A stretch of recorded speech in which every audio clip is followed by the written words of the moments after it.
Donc, pour compléter, qu'est-ce que je peux dire? Je peux dire que je suis quand même un personnage relativement étrange parce que je suis un philosophe et je travaille au CEA, au Commissariat à l'énergie atomique. Et donc, ce n'est pas une position très banale. Et si j'y suis, c'est parce que... alors, la première chose qu'on va dire aussi, c'est que du coup, je suis très content que vous soyez là, mais je ne me place pas au même niveau que Valérie Masson-Delmotte ou les autres personnes qui sont intervenues avant moi. Hein. Donc, mes 3 collègues femmes qui sont avant, c'était ça qu'il fallait venir écouter. Ça, c'était du solide, c'était du sérieux. Moi, je n'ai pas la prétention, je travaille sur les concepts, je n'ai pas la prétention de créer des connaissances. Cela dit, à mon modeste niveau, j'essaye au contraire de prendre dans ma réflexion appui sur les ressources et les contraintes des connaissances que mes collègues ont produites. Ça, c'est une première chose. La deuxième, c'est que si je suis au CEA, c'est parce que je pratique une forme de philosophie assez particulière. La philosophie des sciences, c'est relativement commun, mais la philosophie des techniques, surtout quand moi, je me suis formé, c'est très rare. Et le philosophe dont il va être question, Gilbert Simondon, c'est quelqu'un qui a produit dans la deuxième moitié du XXe siècle et qui est considéré comme le plus grand philosophe des techniques francophones. Voilà. Et vous en avez probablement jamais entendu parler. Donc ça montre bien. Alors que si je vous parle de l'autre philosophe dont je suis spécialiste, Gaston Bachelard, que je considère comme le plus grand philosophe des sciences voilà, du XXe siècle, francophone aussi, là, probablement, vous en avez entendu parler. Et pour finir, pourquoi me faire parler? En tout cas, je vais essayer d'avoir quelque chose qui vous intéresse un peu. Mais en tout cas, ces temps-ci, on m'invite pour parler d'un sujet en particulier. C'est le thème donc de comment il est possible, en s'appuyant sur l'œuvre de Gilbert Simondon, de théoriser, de réfléchir sur l'écotechnologie.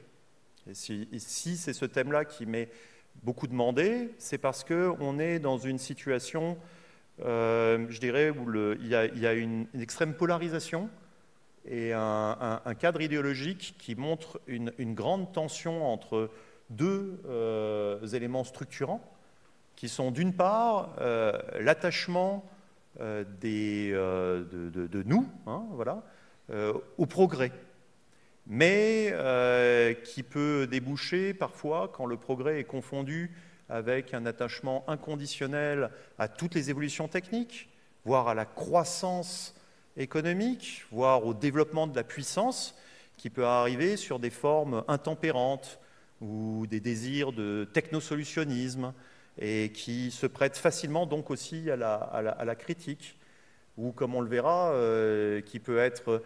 le terme de progrès peut être gommé, mais c'est celui d'innovation, par exemple, qui va s'imposer comme étant le mot d'ordre absolu de l'époque.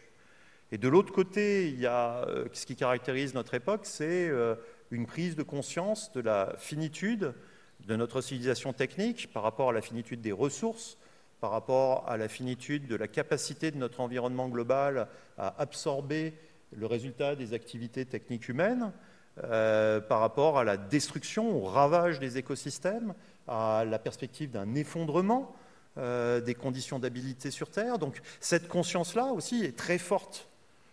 Et elle peut, elle aussi, avoir des formes intempérantes, survivalistes, ou qui supposent en fait le bien de l'effondrement et en fait éliminativiste, comme on dit, malthusienne, régressive.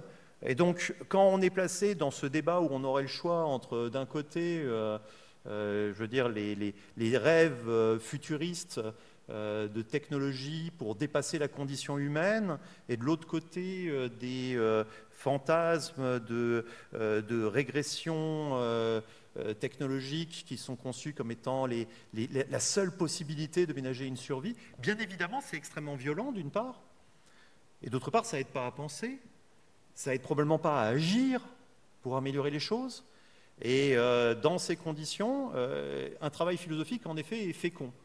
Et le terme d'écotechnologie, qui pour l'instant n'est qu'un concept, qui est quelque chose qu'on va juste poser comme étant ce qu'on va essayer de penser, sans savoir, c'est indécidable, sans savoir si c'est possible ou impossible, légal, illégal, faisable, infaisable, cher, dispendieux. Pour l'instant, c'est indécidable sur la base de connaissances dont on pense disposer. ça devient un objectif, on va dire, vital pour dépasser ces conflits, ces dilemmes idéologiques dans lesquels on nous enferme, et pour essayer de faire droit d'un côté à une valeur inaliénable, celle de croire au progrès, qui veut dire rien de plus que il doit être possible de toujours faire mieux techniquement dans une situation, d'améliorer, même si d'un autre côté on doit prendre conscience que peut-être on est arrivé à un point où, je veux dire, c'est tout à fait ridicule de nous parler des ruptures dans le futur, parce qu'elles se sont déjà produites, les ruptures, et peut-être qu'on est peut-être dans une situation où les choses n'iront pas mieux, d'accord? Mais les deux, on doit pouvoir le penser ensemble. Ce n'est pas parce que les choses vont aller en se dégradant qu'il faut abandonner l'objectif de se dire qu'on pourrait faire mieux. Voilà. Donc ça, c'est l'écotechnologie, c'est l'idée finalement de poursuivre l'aventure du progrès technique, mais d'une façon nouvelle, libérée des a priori et des présupposés qui ont été sans doute ceux du développement technique antérieur, pour essayer de répondre à une situation qui, elle, pour des raisons de contraintes qui vous ont déjà été exposées par mes collègues antérieurement, font qu'il y a un certain nombre de contraintes du système physique de la Terre qui sont en train d'exercer une force de rappel. Le réel s'impose à nous, ce qui ne veut pas dire du tout que le réalisme s'impose. Au contraire, il y a des fuites dans des idéologies qui sont là, des dénis du réel. D'accord? Et donc, à ce moment-là, c'est vrai, le philosophe, aussi modeste que soit sa contribution, a peut-être quelque chose à dire pour essayer d'éclairer les enjeux de l'époque. Donc après cette introduction, je vais vous parler de celui que je considère, mais je ne suis pas le seul, comme le philosophe le plus pertinent, mais qui s'est mis à réfléchir il y a fort longtemps sur des questions liées au progrès de la technique, et on va voir si ensemble on arrive à se frayer un chemin pour essayer d'y voir plus clair. Donc du coup, je n'aborde pas directement la thématisation, si vous voulez, des enjeux du climat, je vois comment je reprends une question philosophique et comment, bien sûr, les nouvelles conditions nous obligent à repenser, et j'essaye de voir quels sont les potentiels dans une pensée antérieure et de partager ça avec vous.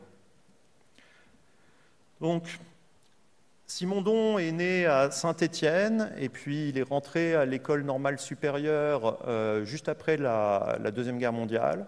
Et c'était quelqu'un qui avait un spectre, on va dire, de compétences très large et qui, quand il a été à l'école normale d'Ulm, a aussi suivi des cours d'électronique, de mécanique quantique, de psychologie beaucoup. Et c'était quelqu'un qui avait, on va dire, un tempérament encyclopédique. Il a maintenant une reconnaissance très grande dans le domaine de la philosophie des techniques, et je ne vous parlerai pas du reste de son œuvre, mais le reste de son œuvre en fait un penseur encyclopédique qui s'est intéressé aussi bien à l'individuation physique qu'à l'individuation biologique, qu'à l'individuation psychique et collective, et qui a produit aussi une tentative de refondation de la science qu'est la psychologie, en essayant de montrer qu'elle a rapport avec la sociologie et la technologie, qui est extrêmement intéressante. Ici, même si j'en tiens compte, je suis un connaisseur de l'ensemble de son œuvre, mais je vais me concentrer sur vous rappeler quelles ont été les étapes de son raisonnement sur la technique.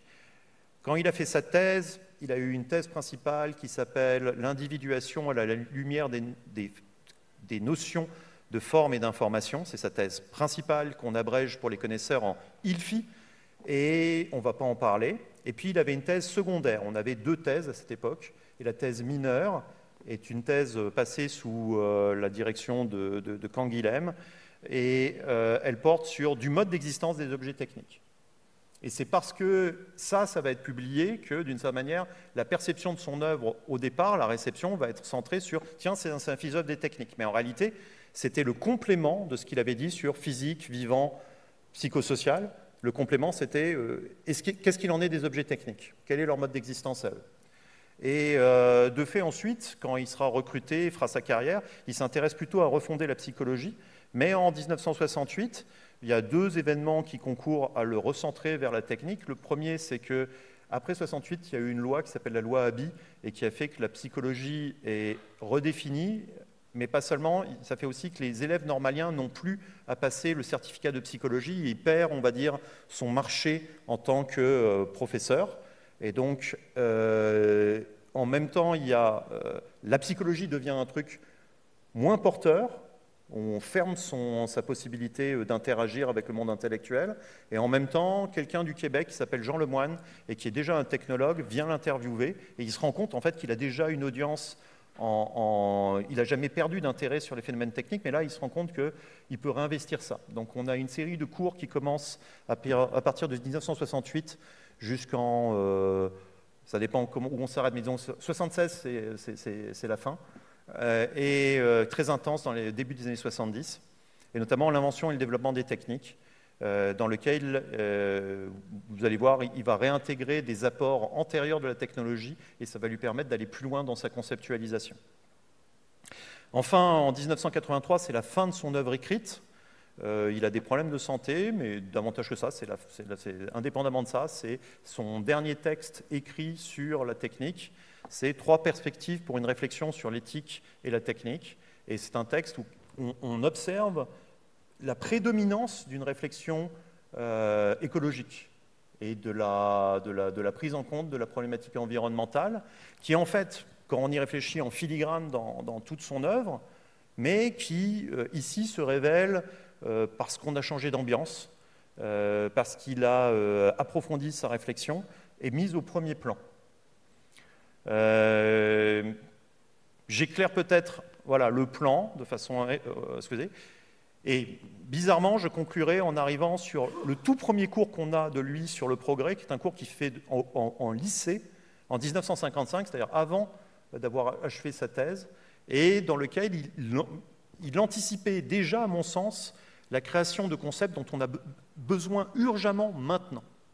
Donc, pour vous faire le plan, on va regarder d'abord comment il définit le progrès par rapport à la notion de lignée technique. Et donc, je vais vous expliquer ce que c'est qu'une lignée technique, pourquoi il y a du progrès dans une lignée technique, comment on peut essayer de penser qu'il peut y avoir aussi une définition du progrès qui permette de comparer 2 lignées techniques qui succéderaient, voire des lignes techniques qui ne sont pas dans la même famille. Est-ce que ça fait sens ? Ensuite, dans l'invention et le développement des techniques, je vais retirer des éléments qui nous permettent d'avoir des critères. Si on parle de progrès, tant qu'à faire, on aimerait pouvoir mesurer, avoir des critères de progrès. Ce sera un deuxième point. J'essaierai de vous montrer que c'est des critères, ils existent, mais ils sont complexes et très relatifs à la fonction principale qu'on assigne à un objet technique. Et puis, dans le troisième temps, je montrerai que du coup, il y a une problématique qui est présente dès le début, dans le fait que les performances d'un objet, c'est en relation avec un milieu donné. Là, il y a une idée de quand les conditions globales de l'activité technique de l'humanité sur Terre sont en train de changer. Elles sont en train de changer parce qu'elles ont changé.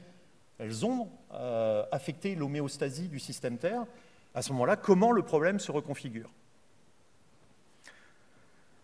Si j'utilise des mots complètement jargonneux et que vous ne comprenez rien à cause de ça, bien évidemment, vous levez la main et vous intervenez, d'accord ? Même s'il y a quelque chose d'inadmissible que j'ai raconté, vous me le dites. Maintenant, on commence. Alors, avant Simondon n'est pas le premier à utiliser un certain nombre des concepts qu'il va remobiliser et avoir l'ambition de créer quelque chose qui soit comme, on va dire, une science des techniques. Technologie en français et en allemand, ça signifie initialement le logos de la techné, c'est-à-dire précisément ça, une tentative de compréhension rationnelle des techniques et de leur évolution. Et d'ailleurs, même en anglais au début du XXe siècle, ou à la fin du XIXe, ça voulait dire ça aussi, à telle enseigne que le MIT, le T, il veut dire technologie dans ce sens-là. Mais le fait que les Anglais aient choisi technology pour remplacer techniques, qu'ils ont réduit à uniquement les activités manuelles et artisanales, a bouleversé la donne et est revenu, à travers l'américanisme et la domination de la langue anglaise, transformer notre propre compréhension de la problématique. Et on parle maintenant de technologie pour dire toutes les techniques qui seraient des applications de la science, en fait. Mais sachez qu'au départ, ça ne se configure pas comme ça, et que de toute façon, ça prive les gens qui réfléchissent en anglais d'un mot utile, et ça leur empêche aussi de sentir l'universalité du domaine technique. Et donc les Anglais sont les plus mal placés pour penser avec le sens commun, avec leur langage, le problème qui se pose à nous. Donc, technologie, ça va être requalifié au début du XXe siècle par un monsieur qui s'appelle Jacques Lafitte, qui commence à travailler en 1911 et qui va publier ce livre en 1932, puis des articles en 1936, se remettent à travailler à la Deuxième Guerre mondiale en mécanologie, avec cette idée qu'on va vouloir comprendre justement l'ensemble des objets techniques comme des machines, avec quelque chose d'assez intéressant, c'est qu'on n'aurait pas tendance à le faire, mais ce pupitre, en fait, c'est une machine. Et un édifice architectural, c'est une machine aussi. Parce qu'il rend réellement, c'est un fonctionnement, même si son fonctionnement, c'est uniquement sa cohésion et d'être stable, mais il accomplit une fonction quand même, et qui est de supporter un certain poids, de résister d'amortir certaines perturbations. Donc il y a des performances qui sont des performances purement passives. Pour vous donner juste voilà, un exemple. Et puis ensuite, il définit des machines actives qui correspondent à ce que nous, on appelle les machines actives, et les moteurs, par exemple. Et puis enfin, il définit des machines qu'il appelle réflexes, lui à son époque, qui sont les machines qui sont dotées de ce que nous, on appellerait une rétroaction ou un feedback. Et il a un seul exemple. Il a la torpille autoguidée. Normal, c'est la seule chose qui existe. Et de telle sorte qu'il a 30 ans d'avance à peu près sur la cybernétique de Norbert Wiener, et il a des catégories qui sont rationnelles et relativement universelles pour essayer de poser son problème. Et il définit la mécanologie comme n'étant pas simplement la mécanographie, c'est-à-dire la description de ces machines et de leur évolution, mais qui serait réellement une mécanologie, qui arriverait à saisir la logique sous-jacente de la complexification des structures internes de ces machines. Et du passage, on va dire, des machines passives aux machines actives, aux machines réflexes. Et c'est ça qui est une œuvre relativement austère, mais visionnaire, qui arrive dans les années 30. À l'époque, pourquoi il utilise le mot lignée? Parce que certaines des machines remplissent la même fonction, il reste sur ce critère fonctionnaliste, et il a comme schème une analogie avec la biologie, étant entendu que lui croit que la biologie, la théorie de l'évolution, est lamarckienne. C'est-à-dire que les techniques se développent finalement pour, dans un certain milieu, améliorer une certaine fonction dans un certain sens, hein, et bénéficient du transfert des caractères acquis pour ce faire. Ce qui est vrai pour les techniques, mais ce qui est, comme vous le savez, faux pour l'évolution biologique qui se fait de façon darwinienne, pas du tout comme ça. Et donc l'analogie qu'il présupposait est fausse, de même que serait fausse ce que font certains économistes, de présupposer maintenant une analogie à partir du darwinisme pour penser la technique. La technique, qui est une évolution artificielle, n'a pas d'analogie profonde dans ses mécanismes avec l'évolution biologique. Elle a parfois des allures qui se ressemblent, mais à des échelles tellement différentes que là encore, ce n'est pas un bon geste que de vouloir s'appuyer sur la biologie. Il va falloir essayer de penser sui generis la technique, et si vous voulez, on peut penser la biologie ensuite et voir quels sont les rapports, mais évitez de croire qu'il y a une analogie parce que j'ai utilisé un mot. On va utiliser le milieu, mais le milieu technique, milieu associé aux techniques, n'a pas de raison d'avoir exactement les mêmes systèmes d'association que le milieu biologique. D'accord ? Donc ça, c'est pour placer un premier point. C'est, voilà. En général, les gens qui ont pensé les techniques dans la première moitié du XXe siècle, ils sont lamarckiens. C'est aussi le cas d'André Leroi-Gourhan, qui, alors, Simondon n'aura pas connaissance de Lafitte avant 68, quand le Québécois dont je vous ai parlé, qui est technologue, vient lui rendre visite et lui apprend l'existence de l'œuvre de Lafitte. Mais en revanche, il s'appuie sur les travaux de André Leroi-Gourhan, qu'on peut qualifier d'ailleurs comme un technologue. Il est surtout connu pour son œuvre en tant que paléontologue, mais il s'est intéressé à énormément de domaines de l'art et la technique, de la culture, de l'art, voilà. Et donc c'est dans son œuvre de paléontologue pour laquelle il est le plus reconnu et qui va avoir un poste de professeur au Collège de France.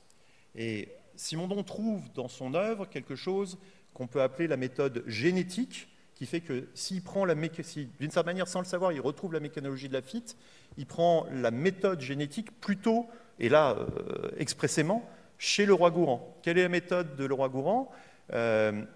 Il part de classes d'objets, d'outils lithiques, et il les classe uniquement sur des critères, justement, techniques, qui manifestent la complexité du geste qui a pu les créer. Cette complexité, ensuite, il repère, est-ce que ça correspond à la datation des objets qu'on a. Si c'est le cas, alors on peut déduire, même s'il y a des chevauchements, parce que les classes d'objets peuvent venir d'endroits totalement différents, on peut supposer alors une tendance technique qui ferait que les objets techniques se sont améliorés en même temps, comme extériorisation de l'humanité, en même temps que l'humanité, en fait, était capable de créer des boucles neuronales qui sont la complexification intérieure par l'esprit et par le langage, d'où le livre « Le geste et la parole ». Donc la technique est le produit du déphasage, de même que le langage et l'intériorisation de ces boucles neuronales. Ce qui fait que par rapport on va dire, il y a un éclaircissement. Ce que l'on juge dans un objet technique, c'est finalement le geste qu'il a produit et en même temps l'invention dans la tête qui a permis aussi de trouver son mode de fabrication et son usage. Et ça, allié avec l'idée de se porter sur les machines, c'est ce qu'on va retrouver chez Simondon, c'est-à-dire l'ambition pour comprendre les machines, de ne pas se en remettre au sens commun, aux définitions utilitaires, mais de vouloir percer, retrouver l'acte d'invention qui a permis le développement du début de cette lignée, et de saisir aussi les gestes, ces gestes pouvant être ceux, finalement, les opérations, la chaîne opératoire, pour parler comme en droit Legourant, qui les ont produits, et de voir ça, une logique dans la complexité du développement de ces chaînes opératoires. J'en viens à Simondon sans perdre trop de temps. Simondon, donc, sa thèse va être publiée rapidement, après la soutenance, et c'est un livre difficile pour les philosophes parce qu'il y a de la vraie information technique dedans. Donc, en règle générale, les intellectuels ne sont pas des grands connaisseurs des procédés techniques, et donc ils ont du mal à comprendre. Difficile pour les ingénieurs et les autres connaisseurs de la technique, parce qu'eux, en revanche, en général, ne sont pas habitués à un mode d'analyse et d'éclaircissement qui mobilise des concepts philosophiques exigeants. Donc, c'est un livre qui va avoir un grand retentissement, et pour autant, pas forcément une descendance rapide et immédiate dans l'un comme l'autre. C'était un étonnement de ma part, quand j'ai réinvesti la philosophie simondonienne, de voir que, quand on faisait une conférence, avec mon collègue, mon camarade Jean-Luc Barthélemy, très souvent dans l'assistance, il y avait peu de philosophes, mais beaucoup d'architectes, d'ingénieurs d'organisation, d'informaticiens, de personnes de l'enseignement technique, genre en sciences de la gestion, d'artistes, qui venaient et qui pensaient d'ailleurs, qui étaient eux-mêmes étonnés qu'un philosophe s'y intéresse. Il a eu une forte audience, mais de gens qui sont demeurés dispersés et sans lieu réellement et sans symbole pour converger. Et donc, dans du mode d'existence des objets techniques, que nous explique Simondon pour commencer, il nous dit: il ne faut pas juger les machines par rapport à leur fonction utilitaire, qui finalement, elles rendent compte de quoi? Elles rendent compte du service qu'ils nous rendent, c'est-à-dire d'attentes qui sont liées à notre fonctionnement, à nous, êtres humains. Pour comprendre une machine, il faut essayer de la définir elle-même dans son identité par rapport à son fonctionnement. Donc on va faire primer le fonctionnement sur la fonction. Et c'est difficile parce que le sens commun ne fait pas ça, et parce que même les catégories indigènes d'un certain nombre d'ingénieurs ne font pas ça dans l'analyse fonctionnaliste. Exemple, les moteurs. Les moteurs, il y a bien une classe fonctionnelle de tous les moteurs qui rendent le même service de mettre en mouvement, mais entre le moteur à combustion interne, le moteur électrique ou le moteur même à ressort, il n'y a aucune parenté technologique. Leur mode de fonctionnement, leur principe de fonctionnement n'est pas identique, n'est pas apparenté. Tant est bien que le moteur mécanique à ressort, par compression, il est apparenté plutôt à l'arbalète, qui n'a absolument pas la même fonction, mais qui appartient bien au même groupe de fonctionnement. Alors maintenant, quand on va avoir un recoupement entre même fonctionnement pour la même fonction, on va être dans cette intersection entre des groupes de fonctionnement et des classes fonctionnelles, et on va dire que ça répond à la même intention technique, pour utiliser un concept de l'une des rares personnes qui a pris au sérieux le travail de Simondon et qui l'a élaboré, qui s'appelait Jean-Louis Monoury, qui était un économiste. La deuxième chose, c'est que ce qu'on observe, c'est qu'à partir de l'invention d'un objet technique de départ, qu'on va dire abstrait parce que on a sélectionné, recruté les différentes pièces qui interviennent dans son fonctionnement pour que chacune remplisse une certaine part de l'opération et une fonction à l'intérieur de l'opération globale, sans anticiper justement ce qui résulte du fonctionnement global. Ce qui fait que très souvent, il y a des résidus d'incompatibilité qui sont présents dans ce fonctionnement, typiquement des échauffements, par exemple, pour prendre des machines actives de base qui reposent sur, voilà, sur le mouvement mécanique. Et qu'il y a donc, on le voit assez rapidement dans l'échauffement qui peut devenir autodestructif, une nécessité d'amélioration. Du coup, il y a un processus qu'il appelle le processus de concrétisation, qui mène de l'objet abstrait vers l'objet concret et qui va passer, on va le voir, par des phases assez caractéristiques. Si certains d'entre vous ont déjà étudié une méthode soviétique qui s'appelle TRIZ, la théorie de la résolution inventive des problèmes, ça s'apprend dans certaines entreprises pour ce qui est des ingénieurs de conception. Par exemple, bon, c'est la méthode la plus pratiquée dans le monde et elle est universellement pratiquée, par exemple, en Corée. D'accord ? Donc, dans cette méthode, il y a des concepts qui n'ont pas du tout le même nom, et la formulation est faite tout à fait différemment, et c'est pourtant exactement la même chose. Vous me prenez moi en train de vous exposer Simondon, vous prenez la TRIZ, on se comprend immédiatement, on a juste à traduire les termes. Donc, qu'est-ce que la TRIZ va parler de processus d'idéalisation, parce qu'elle va dire on va vers un objet idéal, et Simondon va parler de processus de concrétisation, parce qu'il dit que l'objet va évoluer dans un sens où il va de plus en plus être synergique, autocorrélé, dit-il. Chaque pièce, toutes les pièces font sens ensemble, de plus en plus, et il va être aussi autorégulé, c'est-à-dire il va avoir de plus en plus aussi de causalité circulaire avec le milieu associé, parce qu'on ne peut pas penser un objet technique, on ne peut pas penser le fonctionnement d'un objet technique sans penser le milieu associé. Vous ne pouvez pas avoir un moteur à explosion dans un endroit où vous n'auriez pas de comburant, pas d'oxygène. Sous l'eau, et dans l'espace où il n'y a pas d'air, votre moteur à explosion, il ne marche pas. Donc un moteur sous cet angle-là, et sous cet angle-là, je dis bien, il y a bien une parenté entre l'objet technique et aussi un individu vivant dont on ne peut pas penser l'existence sans son milieu biologique associé. Et le processus de concrétisation s'apparente bien à une forme de naturalisation de l'objet où ça s'améliore. À la fois, disons, la cohérence interne de l'objet et la cohérence de son fonctionnement avec le milieu extérieur qu'il contribue à faire exister et qui peut être partiellement artificialisé, c'est-à-dire les moteurs n'ont plus besoin d'aller chercher les conditions de leur refroidissement à l'extérieur, ils vont avoir un circuit de refroidissement intégré. D'accord ? Et ça, c'est l'évolution qu'on observe sur une certaine période. Du coup, elle a une certaine allure, cette évolution. Elle a une certaine allure, c'est-à-dire elle a l'allure d'une série de progrès mineurs, d'améliorations qui se font souvent pièce par pièce ou par couplage de deux pièces, d'accord ? Et qui font que la chose, de nouvel exemple, on va améliorer les frottements internes, d'accord ? Jusqu'au moment où va arriver une phase dite de saturation, c'est-à-dire dans le plan d'organisation interne de cet objet, on ne peut pas faire mieux.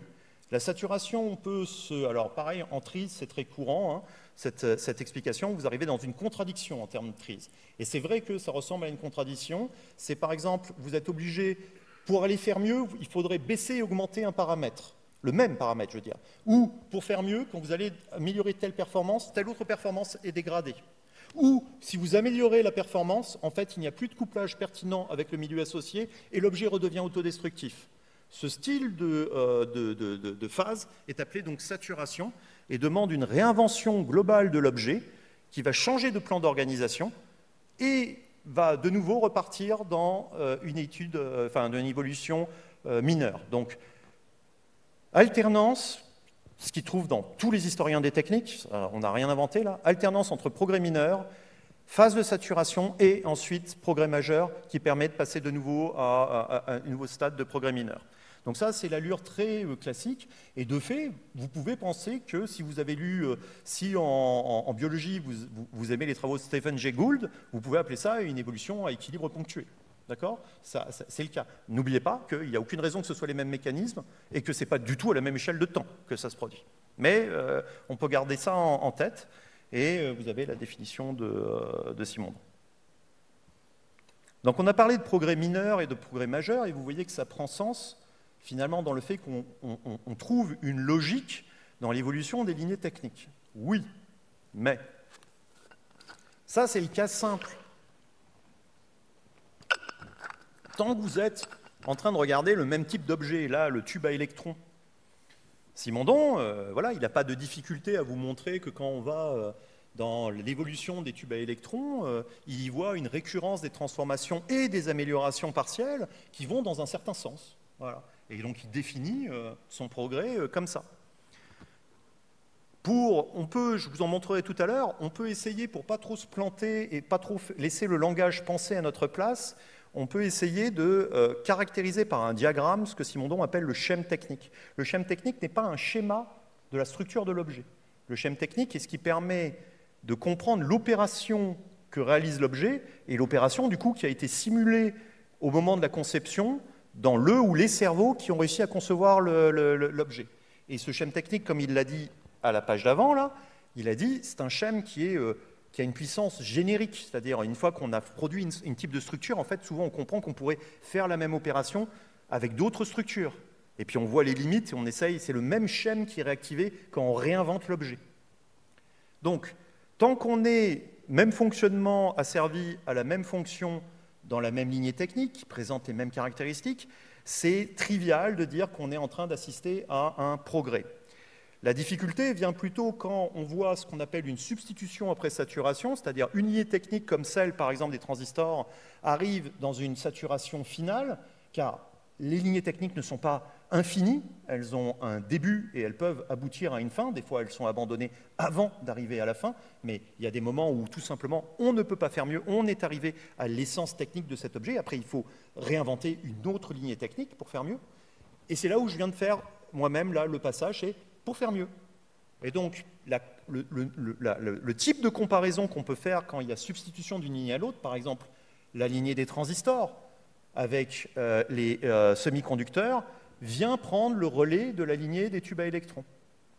Et dans ce cas-là, il va falloir mesurer en effet en quoi, par rapport à la fonction principale que remplissaient les tubes à électrons, la lignée des transistors est un réel progrès. Vous avez tous l'idée, vous vous rappelez des photos que vous avez vues de l'ENAC, quoi, hein, et du fait qu'il y a une mouche qui se pose dessus, et c'est là d'où vient le terme bug. Et puis là, ensuite, on teste toutes les... bon, vous voyez, donc, pour certains usages, notamment pour l'électronique, il était évident que quand vous passez à des semi-conducteurs, ça améliore les choses. Et ça passera aussi mieux quand vous aurez la puce, et ainsi de suite.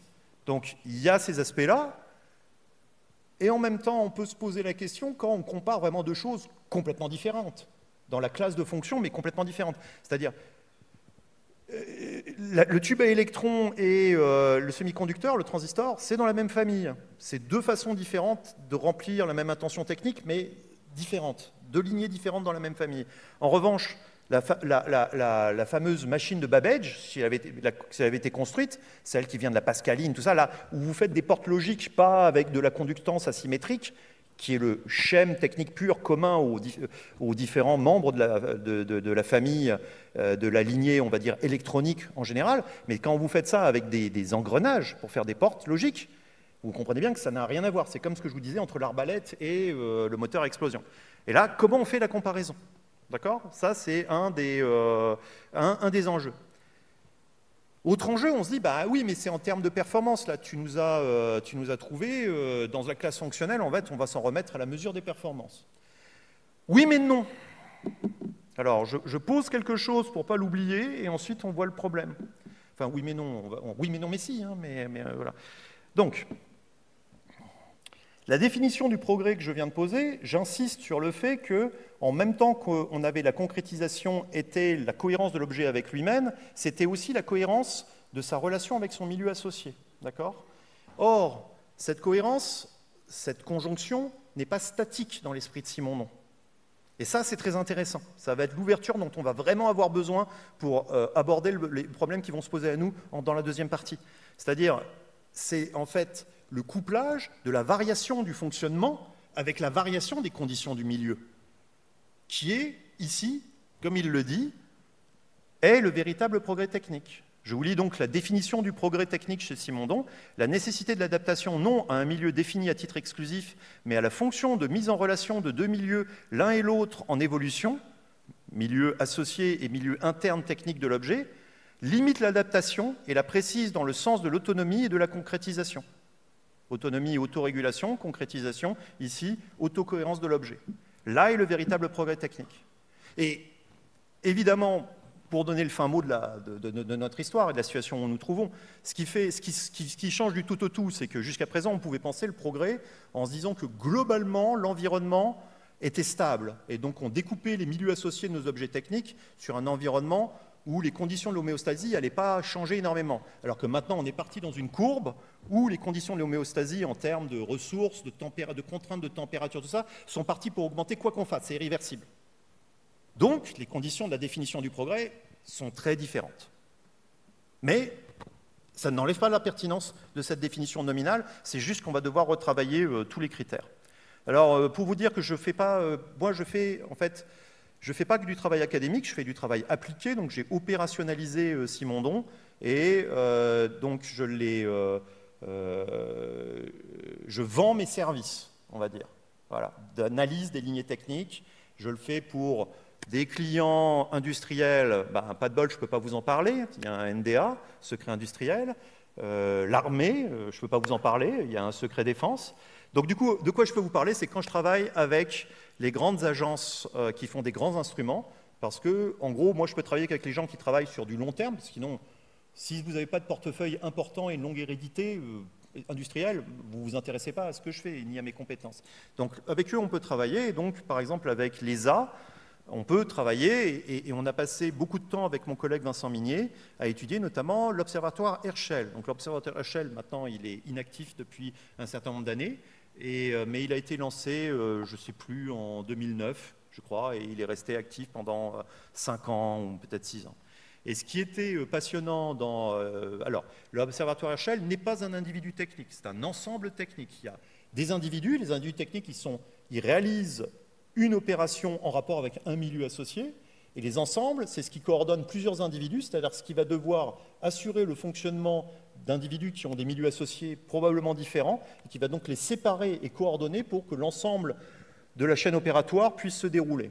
Ici, dans cet ensemble technique, vous voyez bien que le bouclier, le miroir primaire, les instruments qui sont à l'intérieur du cryostat, qui est l'objet technique, l'individu qui assure le milieu associé de ces différents instruments qui ont besoin d'être très froids, voilà, tout ça, et puis le module de transmission vers le segment sol, c'est des individus qu'on va pouvoir analyser séparément, même si la conception de l'ensemble, c'est de les faire fonctionner ensemble. J'espère que je ne vous embrouille pas trop quand même, là, avec, parce que là, il y avait deux ensemble, ça avait deux... Bon, bref. Vous le dites quand vous êtes embrouillé. Ce qui est intéressant, c'est qu'on voit une illustration partielle, je ne vais pas rentrer dans les détails, mais des analyses de la pertinence des concepts de Simondon, parce que dans cet ensemble technique, dans l'Observatoire spatial Herschel, il y a des instruments qui sont extrêmement importants qu'on appelle des bolomètres. Donc bolo, la flèche du soleil, métron, ce qui mesure, c'est donc un capteur qui capte du rayonnement et qui permet sa mesure. Et là, on est dans quelque chose dont la fonction est d'observer l'infrarouge lointain. Et plus intéressant encore, c'est que comme dans le sens commun qui est appelé moteur, tout ce qui met en mouvement, bolomètre désigne tout ce qui permet la capture et la mesure du rayonnement, indépendamment du fait que ce n'est pas exactement la même opération qui a lieu. C'est le même principe de fonctionnement, mais c'est deux lignées différentes. Vous en avez l'illustration ici avec, vous voyez, ce qui s'appelle la caméra Spire, qui est la fin de la lignée historique des bolomètres à cornets. Alors ça, truc basique d'ingénieur, vous avez une forme idéale, il me semble que c'est une parabole, mais voilà, non, c'est une hyperbole, pardon, qui est la meilleure façon de concentrer un rayonnement et de le glisser. Puis ensuite, vous avez le principe de tous les bolomètres, c'est un matériau dont la résistance varie avec la température, donc quand il absorbe un photon, le courant qu'il traverse change un peu, et donc vous mesurez cette variation, et vous remontez par un calcul ensuite à l'énergie de la particule incidente, enfin de l'onde incidente, puisque c'est pensé en longueur d'onde. Sa taille dépend, comme guide d'onde, de l'onde qu'on veut mesurer. D'accord ? Et de l'autre côté, vous avez en bas une autre lignée qui s'appelle aussi bolomètre, et qui est pour la matrice de bolomètre de la caméra Pax, cette fois-ci. Et donc la caméra Pax, c'est un principe tout à fait différent, c'est un pixel, comme dans vos téléphones portables. Donc cette fois-ci, on ressemble plus à un mécanisme de détecteur, avec quelque chose qui va, du coup, être pensé avec le schème, cette fois-ci, de la particule, qui est, voilà, qui est incidente, et qui active le détecteur. Mais les deux choses s'appellent des bolomètres. Et à cette époque-là, les deux lignées, la première historique des cornets, très robuste, qu'on sait faire parfaitement, mais qui arrive à saturation, c'est-à-dire on est obligé, pour mesurer ces longueurs d'onde, d'augmenter la taille de chaque cornet. Du coup, quand vous augmentez la taille de chaque cornet, vous augmentez les angles morts de l'ensemble que la caméra constitue, donc vous êtes obligé de passer plusieurs fois pour avoir l'ensemble de la carte. Et puis, la matrice de pixels, qui est nouvelle, donc plus risquée, forcément, mais qui commence à avoir des performances tout à fait comparables. Et comme on est en cet état-là, et que ceux qui avaient prévu une certaine technologie ont fait défaut, la matrice de pixels arrive à rentrer, et on se retrouve avec deux lignées techniques dans le même ensemble technique. Deux lignes techniques concurrentes de la même famille dans le même ensemble technique. Bon, là, c'était pour vous donner, il y a plein d'autres analyses qu'on peut faire avec la mécanologie sur ce truc. Bon, alors, juste pour vous montrer comment on fait, je ne le fais pas tout seul. Évidemment, moi, je ne suis pas capable du tout de comprendre cette matière. Et là, je suis en train de bluffer, je suis en train de vous expliquer, vous imaginez, waouh, il connaît des choses, mais pas du tout. Pas du tout, je travaille avec des informateurs, c'est comme le sociologue, mais en plus de ça, peut-être que le sociologue comprend vraiment en profondeur. Moi, je suis obligé d'utiliser des méthodes, et pour ça, de créer des outils, notamment des diagrammes, pour pouvoir co-construire la connaissance dont j'ai besoin avec les experts. Voilà. Ça prend du temps, et on essaye d'avoir une méthode de plus en plus opérationnelle, de façon de pouvoir aller assez vite, et de pouvoir ensuite s'adresser à d'autres clients. Donc voilà, là vous avez une idée de comment ça se fait. Vous voyez des bouts de diagrammes. Je vous donne un exemple de diagramme pour vous dire comment on opérationnalise. Je vous parlais de schème technique tout à l'heure. Donc là, il y a la formalisation du schème des bolomètres. Il y a une fonction entrée à gauche. Il y a marqué élément déclencheur, c'est le rayonnement incident. Il y a une fonction sortie. Alors Thomas Guy étant mon doctorant de l'époque, qui est la variation du courant. Voilà. Et on va dire, il y a des gens pour qui ça suffit pour définir un objet technique, et mettre une boîte noire au milieu. Donc voilà, ça serait l'approche de la fonction, c'est-à-dire c'est un machin, tu rentres ça, il y a ça qui sort. Il y a des gens qui se contentent de ça. Ce n'est pas du tout l'esprit de la mécanologie qui veut rentrer dans la boîte noire et voir des différences dans comment l'opération est réalisée. Alors si vous rajoutez le flux central, bon, c'est une fuite thermique, vous avez déjà une bonne idée du principe de fonctionnement de l'objet. Et en général, ça permet d'attraper toute la famille, c'est-à-dire ça permet de définir le schème technique. Si en plus de ça, c'est un individu, c'est-à-dire il correspond à la définition que j'ai donnée, un objet qui réalise une opération technique en relation avec un milieu donné, dans ce cas-là, vous pouvez préciser les paramètres d'influence. Et donc là, ils sont nettement définis par l'efficacité du cryostat, c'est-à-dire ils sont très artificialisés. Pourquoi? Parce qu'il est dans l'espace, et l'espace n'est déjà pas assez froid pour lui. D'accord? Donc il ne risque pas trop d'autres perturbations, il a le bouclier pour le protéger des rayonnements incidents, voilà, et il a un cryostat qui le descend encore plus près du zéro absolu. Et donc ça fournit son milieu associé. S'il n'a pas ça, il ne fonctionne pas parce qu'il voit Herschel, il ne voit pas le rayonnement dans l'infrarouge ultra lointain, il voit les choses plus chaudes qui l'aveuglent. Donc il a vraiment besoin de ça dans le milieu associé. Donc après, si vous voulez avoir le schème technique vraiment précis, eh bien, vous précisez la source, c'est-à-dire le système qui reçoit l'entrée incidente. Elle va avoir une réaction, ça va déclencher le flux central. Il va y avoir un système cible. C'est une distinction technologique et non pas structurale. Des fois, c'est le même système, c'est-à-dire c'est juste deux opérations qui technologiquement sont successives, mais ça peut être très bien aussi voilà, un truc d'absorption, un capteur, par exemple. Très clairement, dans les objets scientifiques, l'individu ressemble souvent à ça. Et puis, vous avez la sortie. Et il manque quelque chose, mais qui n'était pas nécessaire pour cet objet. Vous faites figurer une petite flèche vers le bas, au milieu de l'opération centrale, qui est les effets non désirables. Typiquement, l'effet Joule. D'accord? Dans beaucoup de fonctionnements, vous avez un échauffement et il vous embête plus qu'autre chose. Et vous passez en supraconductivité, et comme ça, vous n'avez plus d'échauffement. Voilà, ça c'est pour vous donner une idée du schéma technique. Je ne pars pas dans les considérations de savoir à quelle échelle on l'objective, et on persiste pour voir. Une fois que vous avez ça, vous pouvez vous amuser à tracer des diagrammes comme ça, qui sont des diagrammes de lignées. On commence par demander à l'expert quelle est la dernière génération qu'il connaît de son objet technique. On en fait le schème technique et ensuite on lui demande de revenir à la première invention qu'ils connaissent. Voilà.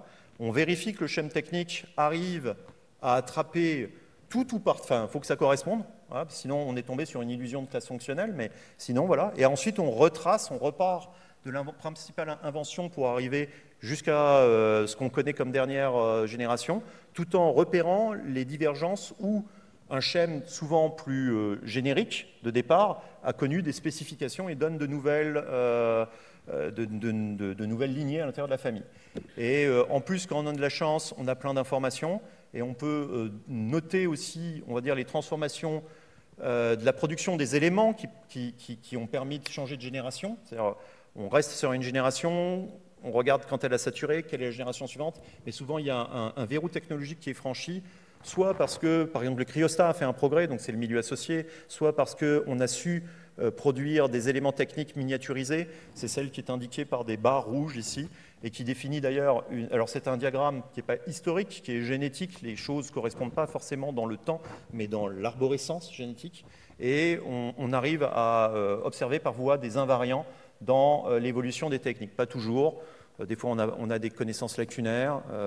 Des fois, on ne comprend pas comment ce qui se passe. Ce n'est pas de la magie. Voilà, c'est une enquête. C'est une enquête. Là, ça marche très bien. On est très content.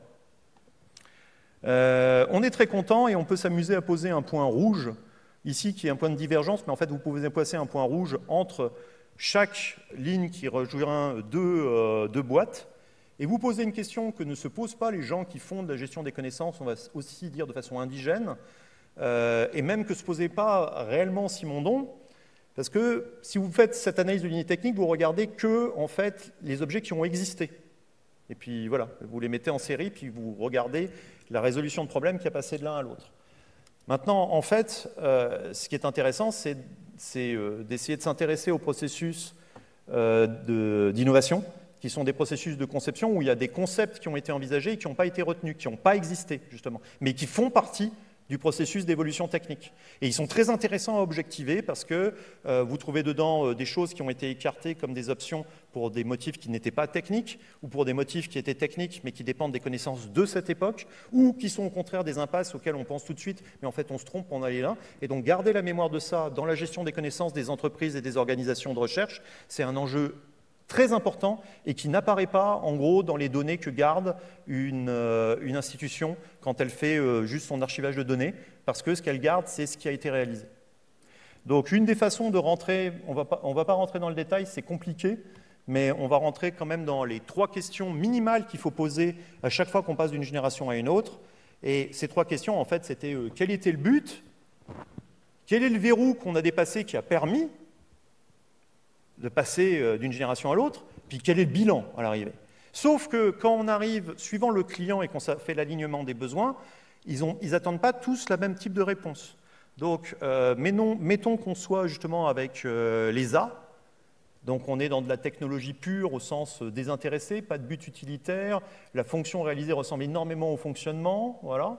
Ben dans ce cas-là, on va dire, on va voir qu'une technologie atteignait la saturation très probablement en raison d'une contradiction technique. On ne pouvait pas, vous construisez des télescopes toujours plus grands, puis à un moment donné, ben, la lentille s'effondre sous son propre poids, un truc comme ça.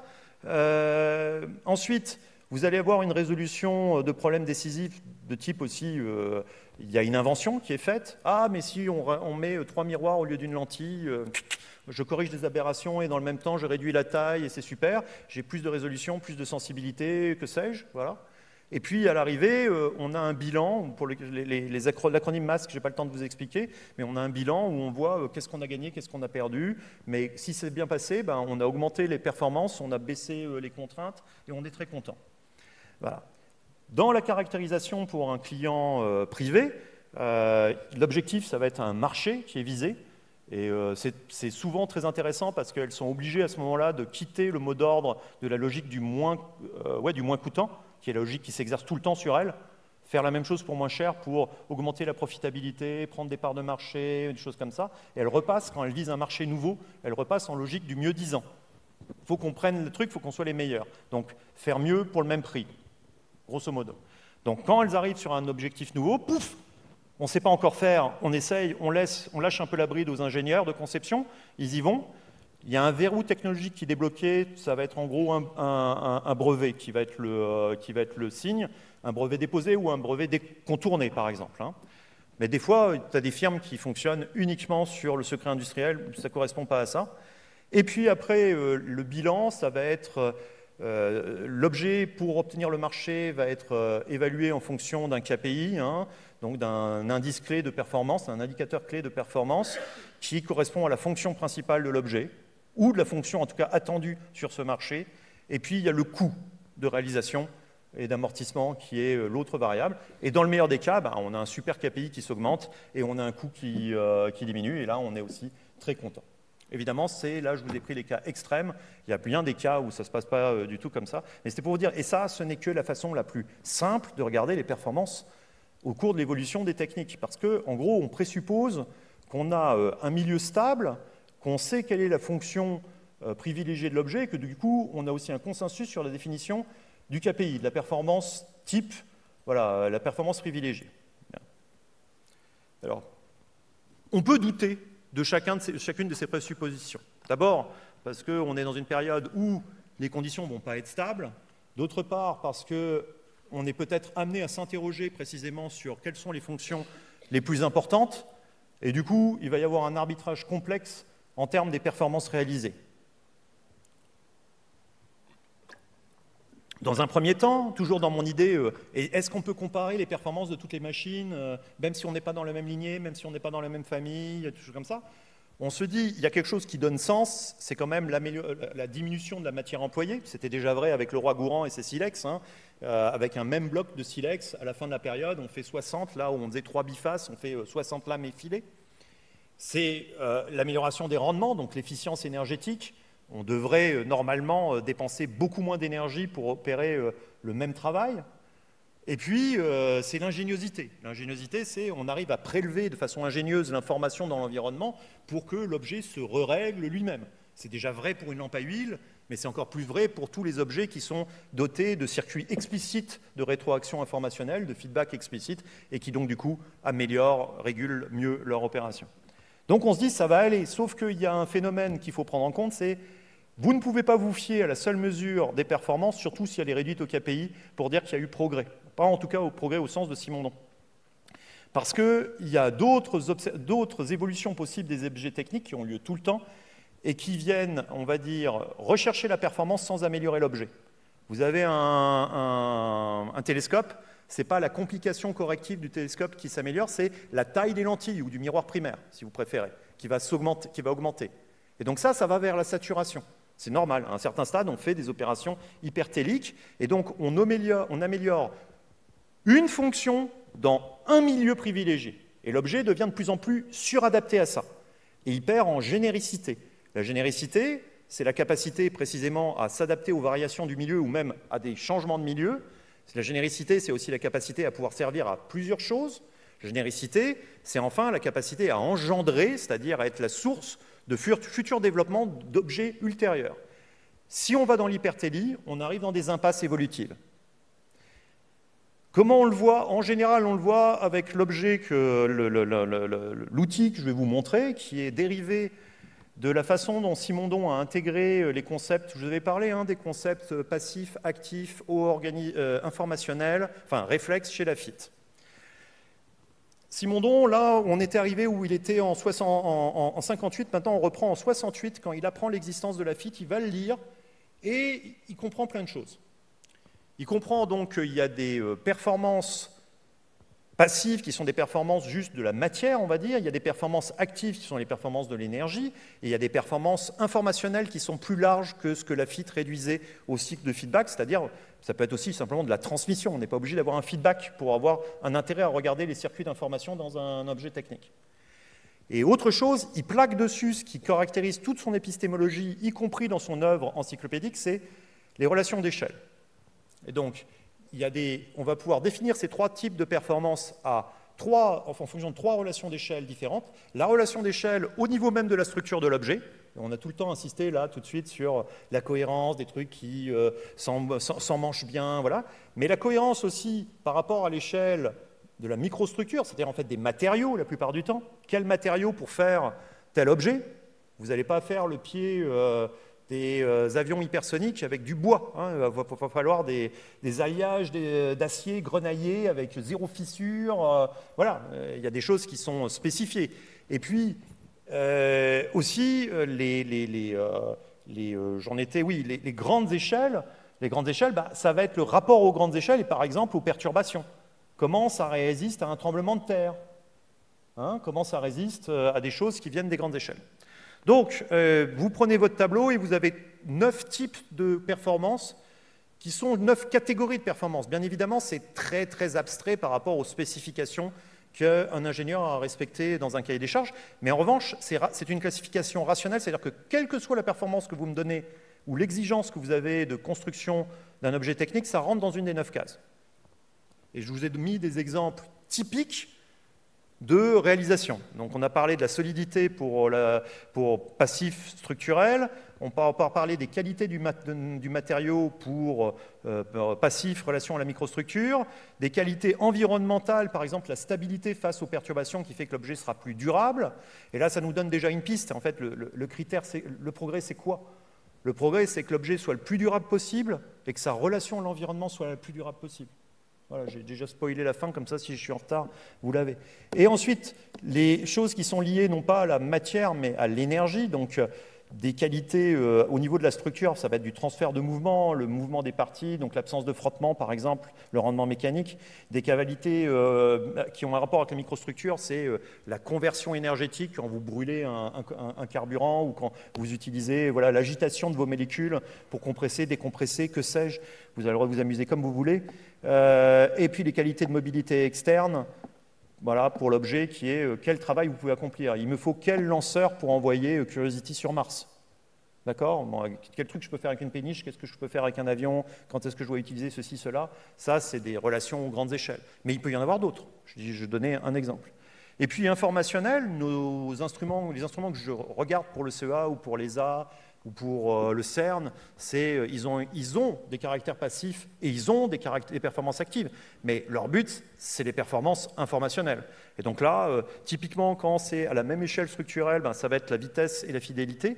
Mais quand on veut amplifier, je vous avais promis qu'il serait question d'amplification, et dans ce cas-là, des performances, ça peut être la sensibilité ou la résolution du dispositif. Et puis enfin, vous avez cette case qui est donnée par Simondon et où il a, comme Lafitte à son époque, n'avait qu'une seule case pour définir ce qu'étaient les performances informationnelles réflexes. Lui, il a aussi un exemple à son époque, on est 68, pour définir ce traitement de la complexité et la rétroaction d'informations. Et il dit c'est des qualités de signification, comme les machines à traduction. C'est quand même assez fort, parce qu'en pointant vers les machines, en disant c'est des capacités de signification, vous voyez bien ce qu'il veut dire. Il veut dire c'est des machines qui créent des choses qui peuvent être amplifiées dans tous les cerveaux et qui peuvent reprendre une information qui vient de toutes les échelles. Et à un moment plus tard dans un cours, il dira à partir du moment où vous avez des panneaux solaires qui sont en relation avec un réseau qui les avertit qu'il y a un ouragan qui arrive et qui peuvent se refermer et se protéger, l'ouragan n'est plus un accident. Ça fait partie du milieu associé de l'objet et ça devient une composante de son fonctionnement. Vous avez réussi une intégration. Et vous comprenez bien que toute la tragédie, pour l'instant, de notre système technique, c'est que nous avons l'information à une grande échelle de temps et que nous savons que nous allons vers l'autodestruction et que nous n'agissons pas assez vite. Nous ne sommes pas capables de gérer quelque chose qui n'est pas le résultat du progrès technique, mais qui est du résultat de la scalabilité. Dans l'évolution des techniques de l'humanité, on est parti de l'époque où on faisait des outils, et ces outils avaient juste besoin d'être solides. Et on est arrivé par une diagonale dont le fonctionnement central, ce n'est pas une illusion, le rendement thermique des convertisseurs est ce qui est au centre du fonctionnement de nos sociétés et de nos systèmes techniques. Et ce à quoi on est arrivé, et qui est supporté par ce système, et qui est la pointe de notre unique espoir, c'est les mécanismes de régulation cybernétique qui devraient nous permettre de repartir dans l'autre sens, d'être capable de contraindre le fonctionnement des instruments techniques à toutes les échelles, en fonction de l'information que nous avons de ce qui nous arrive à grande échelle, c'est-à-dire à l'échelle du système Terre et à l'échelle de quelques décennies seulement. Et donc c'est repartir dans l'autre sens. On a un système de scalabilité indéniable quand on regarde l'évolution des sociétés techniques. Et on a une problématique qui est comment on gère la rétroscalabilité. Alors, vous connaissez, vous l'avez vu avec Valérie Masson-Delmotte. Le GIEC, c'est précisément l'organisme qui essaye de faire la rétroaction d'informations, qui dit aux gouvernants, maintenant, il est temps de freiner. Et évidemment, on est dans un problème de, ensuite, comment on fait pour que la contrainte sur la diminution, la réduction d'activité parvienne à son terme. Alors là, il y a un paradoxe quand même que je vous noue, parce que, puis bon, en fait, je l'ai déjà dénoué. Le paradoxe, c'est que Simondon, quand il définissait la machine, il y voyait un organisme négantropique, dont le but est d'être durable, avec une relation durable avec son environnement, et qui donc était comparable en cela à un organisme vivant, dont le but est de ne pas mourir parce qu'il entretient des relations justement avec son milieu associé aussi. Mais le problème, c'est que le fonctionnement agrégé de toutes les machines, c'est le premier facteur de perturbation de l'homéostasie du système à l'échelle globale. Et donc c'est là le paradoxe. Des objets négantropiques font naître l'entropie générale. Et ça n'est pas une autodestruction de nos capacités techniques, c'est-à-dire que ce n'est pas le progrès qui est responsable, c'est le fait, il ne faut pas renoncer à l'industrie, vous en aurez besoin. C'est juste que vous en avez trop. Il va falloir arrêter d'une société consumériste basée sur l'assouvissement de tous les désirs en allant vers l'infini, parce que ce n'est pas possible, et revenir vers une gestion qui va pouvoir gérer au mieux des besoins qui vont être croissants, parce qu'ils vont tout simplement, même si l'humanité diminue, les conditions de la vie de l'humanité vont se dégrader à très grande vitesse. On passe en quelque sorte, si vous voulez, de lois qui sont des lois classiques. Vous pouvez prédire l'évolution du système par rapport à ses conditions initiales. Il y a eu l'invention de telle lignée technique, elle va évoluer comme ça. Vous passez à des lois qui sont de type quantique, si on veut, en tout cas qui sont déterminées par les conditions aux limites. Et donc, du coup, il va y avoir une rétroaction avec des événements d'apparence chaotique, mais de plus en plus rapides, qui vont être des détériorations, ce qu'on va appeler des catastrophes, des désastres, tout ça, qui ne sont pas imprévisibles. C'est l'endroit où ils frappent qui va être assez chaotique. Mais en revanche, leur augmentation, elle est déjà prévue. Et on le voit, voilà, sous un mot d'ordre, il pleut. Non, non, non, non. La logique du système, le système a transité, vous êtes dedans, le régime est différent. Et il n'y a pas trop de schèmes intellectuels pour essayer de formaliser. Vous voyez, finalement, ça sert un peu de faire de la philosophie quand même, même si ce que je vous dis, vous l'avez déjà entendu, avec d'autres mots, chez Valérie. Donc, du coup, il y a des philosophes qui travaillent, il n'y a pas que moi, voilà, et donc vous avez un livre où on a essayé de réfléchir à ça. Moi, je donne des conférences, et je donne des conférences auprès pas seulement de vous, j'essaye de m'adresser aussi aux chefs d'entreprise, aux scientifiques, mais oui, au grand public, certes, mais en fait, ce qui m'intéresse, c'est de frapper les décideurs. Et ma conviction profonde, c'est que je m'en fous un peu de la 6e Constitution, en fait. Je m'en fous un peu de changer les institutions politiques, un peu, parce qu'en fait, ça peut aider quand même. Hein. Puis je voudrais surtout qu'ils prennent les bonnes décisions comme régulateurs, mais ce qu'il faudrait vraiment changer, c'est le fonctionnement des entreprises. Je vais y venir en conclusion si j'ai le temps. Ce qui est intéressant, je reviens, ça, c'est des citations qui sont tirées de 1955. Donc c'est un cours qui donne bien avant qu'on ait l'idée du problème. Mais il le voit déjà arriver, le vieux. Simondon a déjà dans son cours un moment donné où il dit pour l'instant, des progrès, on les a toujours connus durant des phases de croissance. C'est-à-dire, on faisait d'une certaine façon, puis quand le système était trop gros, il fallait changer la façon de faire. Et donc il y avait une transformation du système qui est comparable à celle qu'on a décrite comme une concrétisation d'un objet technique. Le système détruisait certaines entités pour en réagréger d'autres, et ça faisait système autrement. Et c'était vers plus de puissance du système. Sauf que ça, c'est plus valable. Il n'est pas question du tout d'essayer d'aller vers un système plus puissant. On est déjà au-delà des capacités d'amortissement du système Terre. Donc l'idée d'aller vers un truc qui gère d'autres formes d'énergie pour être encore plus puissant, machin comme ça, c'est totalement débile. Ça ne marchera pas. En revanche, oui, ce que décrit Simondon, c'est du coup, il y a un moment donné, on aurait peut-être pu arriver sur un plateau, mais maintenant, voilà, on a dépassé le plateau, donc on va vers une nécessité de décroissance parce que de tout simplement, on va vers une détérioration de notre relation avec le milieu associé. Et dans ces cas-là, ça suffit, inutile de pleurer ou d'aller chercher les scientifiques pour les assassiner comme des boucs émissaires en disant c'est le progrès qui nous a tués. Ce n'était pas le progrès qui nous a tués, c'est la scalabilité du système, d'accord? C'est fait qu'on en a fait trop, c'est pas l'industrie, c'est fait qu'il y a trop d'industrie. Mais l'industrie, elle est bien en soi.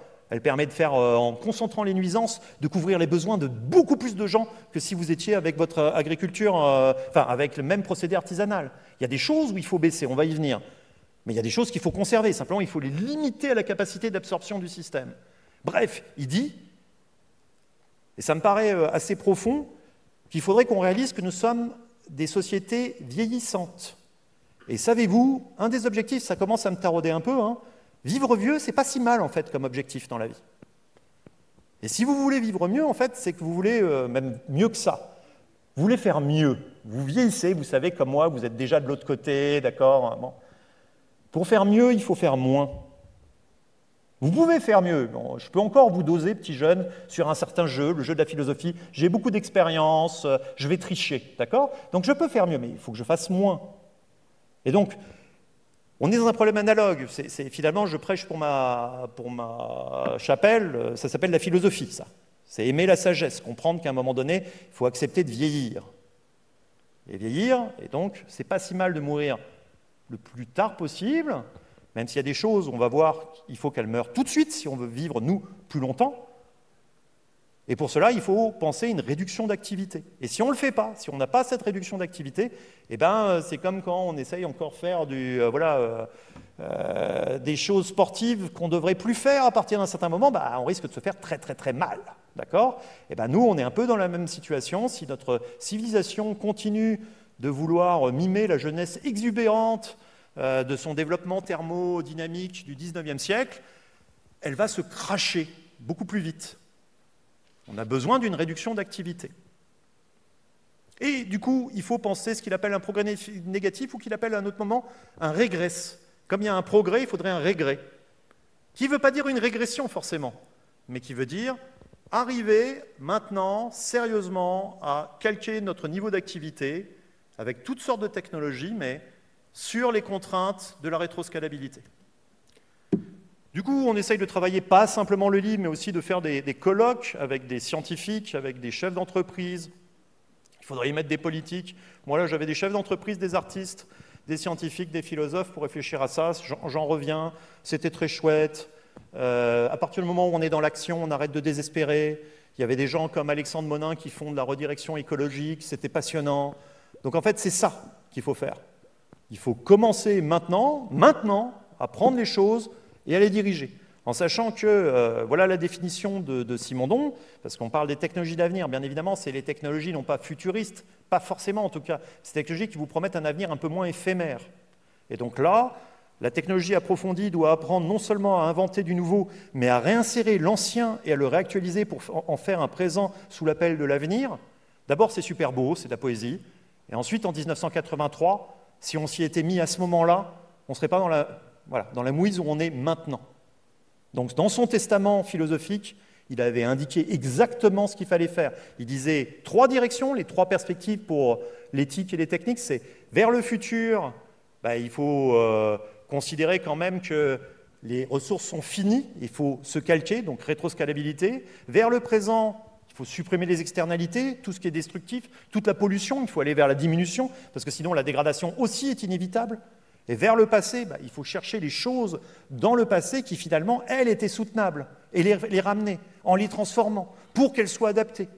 Mais si vous voulez, il y a plein de moments où il faut considérer que ce n'est pas parce que les choses ont disparu ou sont enfouies localement qu'elles ne sont pas encore maintenant un progrès, au nouveau sens que ça respecte ce progrès, ce couplage dont je vous ai parlé, qui nous rendra plus durables et notre relation avec l'environnement plus durable.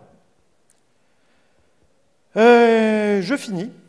J'espère que je n'ai pas été trop long. Voilà quelques pistes pour passer à l'action. Donc, d'abord, privilégier les right tech selon les milieux. Ça veut dire qu'il y a un principe de puissance minimale pour réaliser des opérations. Et en général, disons, il faudrait viser la puissance solaire par mètre carré. Hein, il faudrait savoir que tout ce qui s'est développé avec la vie, ça dépend de ça. Il y a des choses qui ont été stockées. En général, le stockage, le rythme de stockage par le bois peut être une piste, mais de toute façon, vu la vitesse où on les consomme, tous les autres stockages qui ont été faits, les hydrocarbures, tout ça, ça va disparaître et en les utilisant, en plus, on se met dans une situation absolument terrible. Donc l'idée de trouver le right X, c'est trouver, il nous faut quand même des sources d'intensité. Il y a des choses auxquelles on ne veut pas renoncer.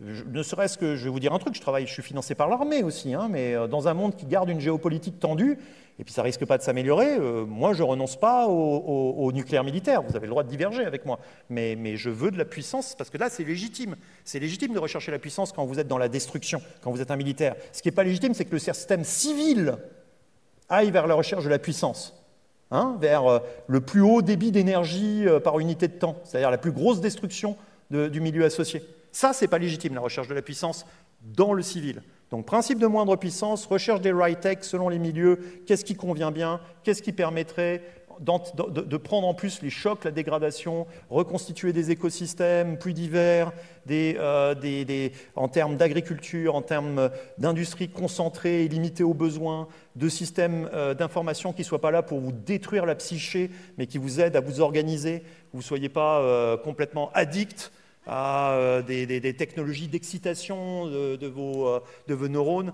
mais vous puissiez servir des boucles de rétroaction pour commencer à réfléchir et à agir correctement. Ensuite, économiquement, c'est transiter vers la fonctionnalité, c'est-à-dire quitter le mode de production où on vous revend plusieurs fois la même chose et on accélère.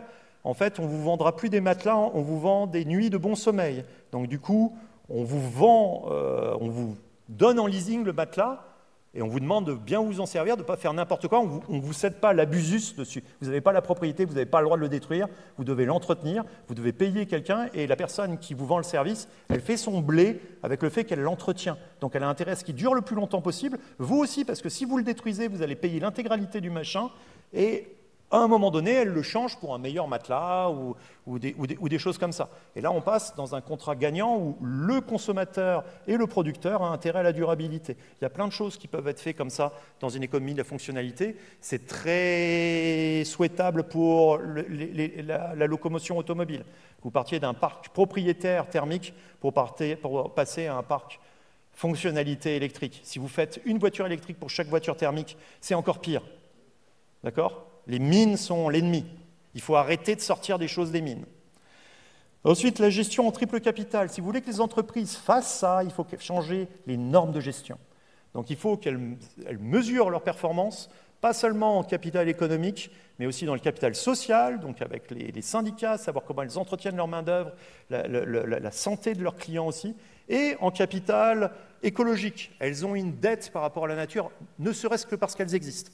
Et elles doivent devenir régénératives et changer leur action. Si vous voulez qu'il y ait une chance que cette mode de gestion soit implémentée, il faut que la gouvernance des entreprises change. Donc il faut aller un peu plus loin que ce qu'on fait maintenant. Il faut que les conseils d'administration soient composés pas seulement avec les actionnaires, ils sont là, ils ont le droit, c'est leur pognon quand même, mais on pourrait prendre des mesures vachement plus anarcho-socialistes. Là, je vous parle des mesures soft, les mesures qu'on peut prendre dans le cadre du capitalisme, d'accord? Donc, on garde une part pour les actionnaires, mais vous mettez aussi dedans les syndicats, comme c'est le cas avec la loi Montebourg, vous mettez les parties prenantes, c'est-à-dire tous les gens de la filière, les clients, vous mettez les pouvoirs publics et les scientifiques, le GIEC qui leur parle, qui leur dit où est-ce qu'ils en sont, qu'est-ce qu'ils doivent faire. Et là, vous avez une chance qu'ils arbitrent correctement. Il y aura toujours des firmes qui seront vos ennemis. Et donc, d'abord, ils ont une chance d'agir correctement si, évidemment, quand ils arrivent devant l'Assemblée générale, on valide la décision de l'entrepreneur qui essaye de faire bien. Pour ça, soit vous socialisez, c'est-à-dire là, pour le coup, voilà, il faut non pas forcément une nationalisation, mais une régionalisation, une internationalisation. Ça dépend des échelles en fonction des entreprises que vous avez. Mais en tout cas, il faut les libérer au moins de l'actionnariat volatile. Dans les boîtes, il y a deux sortes d'actionnaires. Il y a les actionnaires qui restent 2 ans et demi, et ceux-là, comme ils ont une communauté, je veux dire, minimale de destin avec la boîte, je trouve légitime qu'ils votent. Et il y a des actionnaires qui restent 7 semaines et demie en moyenne. Et ça, c'est l'actionnariat spéculatif. Ceux-là, je veux bien qu'ils prennent leurs dividendes en fonction de ce qui a été voté, mais ils n'ont aucune raison, je veux dire, dans une association loi de 1901, il y a une clause super commune qui est, si tu n'es pas là depuis 1 an, tu ne votes pas. Tu adhères, tu vois comment ça fonctionne, et au bout d'1 an, c'est pour éviter les prises de pouvoir rapides, l'entrisme et tout ça. La même chose s'impose dans toutes les entreprises. L'actionnaire volatile ne doit pas pouvoir s'exprimer. Il a le droit de miser. C'est d'ailleurs un rôle régulateur du système, hein, parce que souvent, il mise sur plusieurs personnes en même temps, mais il ne doit pas pouvoir voter. Et puis pour finir, il faut quand même savoir qu'il y a, c'est pas un système de bisounours, c'est le capitalisme. Donc il y a des ennemis, il y a des adversaires. C'est tout ce qu'on appelle les technologies zombies.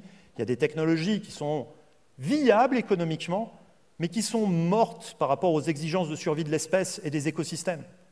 Et qu'il faut donc combattre fiscalement, légalement.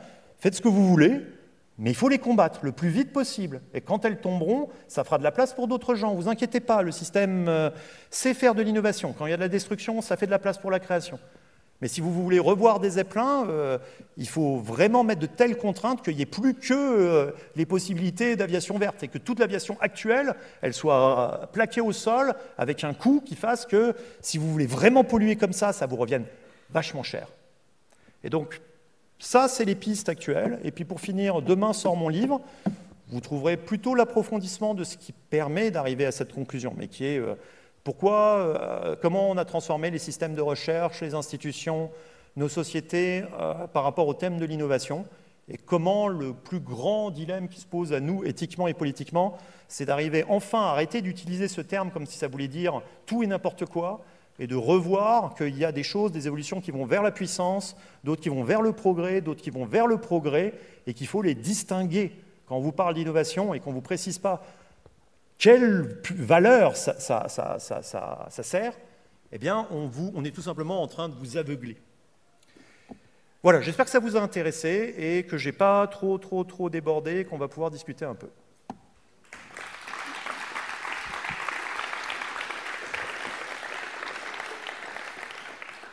Merci beaucoup pour cette conférence très intéressante. Parole au public, est-ce qu'il y a des questions ? Ceux qui sont en haut, c'est la montagne qui s'exprime.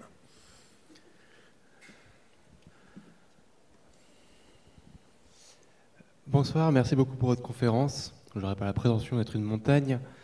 Donc ma question, vous l'avez un peu adressée à la toute fin en parlant des technologies zombies. Vous me direz si ça concerne toutes les technologies. Parce que ma question va être que faire des nouvelles technologies qui peuvent nous aider justement dans cette crise climatique. Je pense à pas mal de technologies en lien avec l'électrification, à la fusion nucléaire, de telles technologies qui ont une empreinte carbone plus basse, mais qui sont bien une nouvelle technologie par rapport à l'ancien. Oui. Alors ça caractérise ma position. Je raconte la même chose aux technos et aux écolos. D'accord ? J'ai qu'un seul discours. Je vais rentrer. Ça marche pas là ? Bon, alors attendez. Donc, je dis la même chose quand je suis au techno à 01net ou quand je suis aux écolos à Reporter. Je tiens le même discours qui est, en fait, vous avez besoin aussi de ça. C'est-à-dire, Simondon le disait, il n'y a pas à exclure le fait qu'on a des choses nouvelles à inventer. D'accord ? Dans le cadre toujours des contraintes de la rétroscalabilité, mais si on trouve une technologie qui permet de capter le carbone, il va falloir l'utiliser aussi. Ça ne nous dispensera pas de diminuer notre empreinte carbone. Mais si on peut trouver des mécanismes de substitution au moment où on fait notre sevrage des énergies carbonées, voilà, dans le rêve, moi je n'y crois pas trop, mais le rêve de la fusion, Simondon disait « Ah, c'est pour peut-être dans 50 ans », oui, mais c'était il y a 40 ans qu'il le disait, d'accord ? Donc, bien sûr, il faut prendre. Mais pour tout dire, vous avez, quand vous regardez les scénarios de l'ADEME, il y en a 4. Il y a technosolutionnisme, croissance verte, sobriété, frugalité. Mon idée est qu'il faut respecter le principe de moindre puissance, en fait, et prendre des éléments dans les 4, mais en sachant qu'en gros, si vous pouvez prendre 50% de frugalité, 30% de sobriété, 15% de croissance verte et 5% de technosolutionnisme, ça me paraît supportable. Donc je ne veux pas tout arrêter, je veux même continuer le progrès technologique. Je dis juste que la scalabilité doit en être réfléchie à toutes les échelles. C'est compliqué, autrement dit, comme problème, mais je n'ai, disons, d'anathème que pour les technologies qui se présentent futuristes et qui viennent aggraver la situation.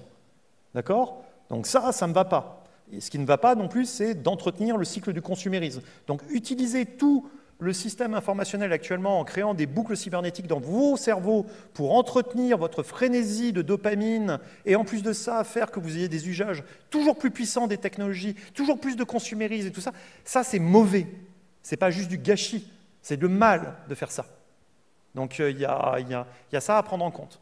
Et en revanche, il n'y a pas dans le right tech, définition d'un right tech, c'est la bonne technologie au bon endroit, au bon rythme. Ce n'est pas des essences.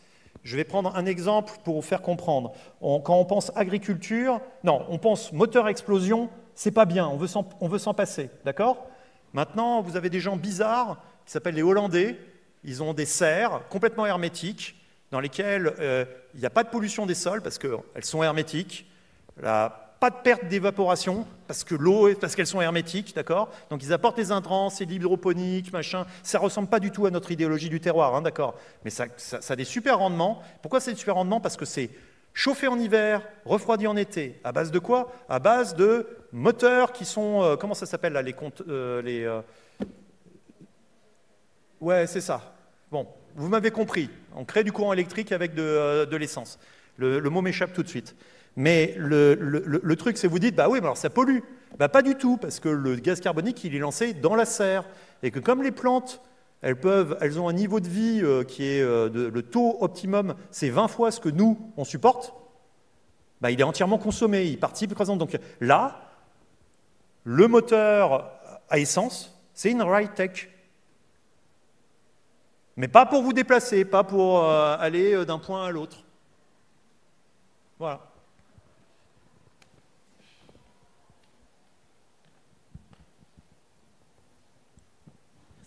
Merci beaucoup pour votre présentation. Tout le défi va être l'intégration des contraintes environnementales. C'est-à-dire que vous avez donné le right tech, mais c'est pareil pour la triple capitale, la dette, l'évaluation de qu'est-ce que ça veut dire de maintenir des écosystèmes et les coûts de maintenance de ces équilibres. On ne sait pas bien quels sont les seuils. Donc on a beaucoup de mal à donner des critères de compatibilité, en fait. C'est le sujet de la compatibilité des technologies. Si on veut traiter les 6 points en même temps, il faut intégrer des repères sur qu'est-ce que ça veut dire les limites du vivant.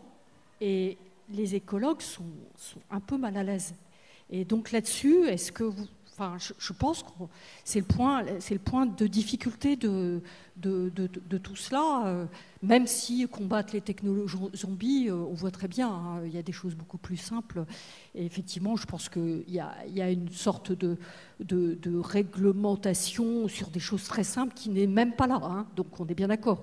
Mais par contre, quand on veut faire des arbitrages, je ne suis pas sûre que les ingénieurs tels qu'ils sont formés, puisque ce ne sont pas des bricoleurs, avec la notion de bricolage du vivant qui est extrêmement capitale, on ne voit pas bien, aujourd'hui, je ne vois pas l'endroit où on voit les critères de gouvernance des technologies pour qu'elles soient compatibles avec le vivant.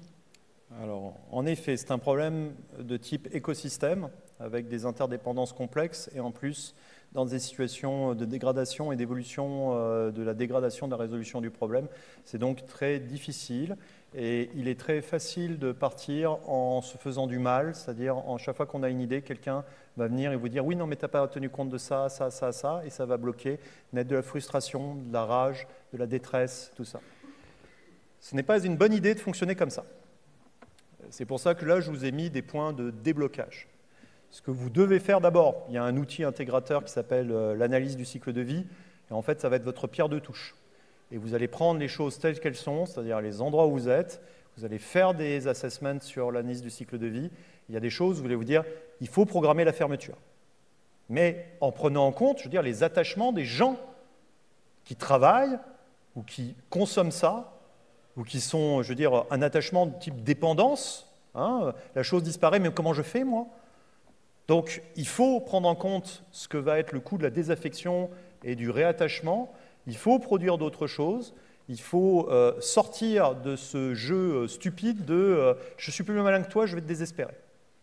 Donc, la CV existe, vous prenez la situation telle qu'elle est, vous savez que vous allez être dans une radicalité totale, il y a des choses qui sont des zombies qu'on doit arrêter, il y a d'autres choses, ce n'est pas des questions de principe, ce n'est pas telle technologie mauvaise, c'est technologie, on pourrait... Elle est bien cette technologie, c'est juste que là, si vous voulez, c'est ce que disait Simondon, il va falloir s'arrêter 20 ans là. Ensuite, on verra si on la reprend. Parce que le vivant, il a une évolution irréversible. Quand une espèce disparaît, elle ne réapparaît pas. Alors qu'une technologie, vous l'arrêtez, vous faites de la gestion des connaissances, tout ça, qui sait ?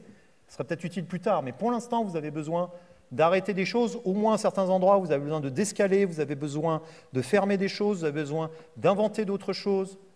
Il faut s'y mettre maintenant et être inventif et jouer chaque fois les effets de levier. On n'y arrivera pas parce que c'est aussi une lutte, parce que c'est une lutte culturelle, politique. Oui, mais si vous passez un truc où on n'a plus le droit de faire de la publicité, j'interdis la publicité. Voilà, d'un coup sec. Je dis le consumérisme et en fait le blocage de passe, c'est là où ça boucle l'aliénation. J'enlève ça.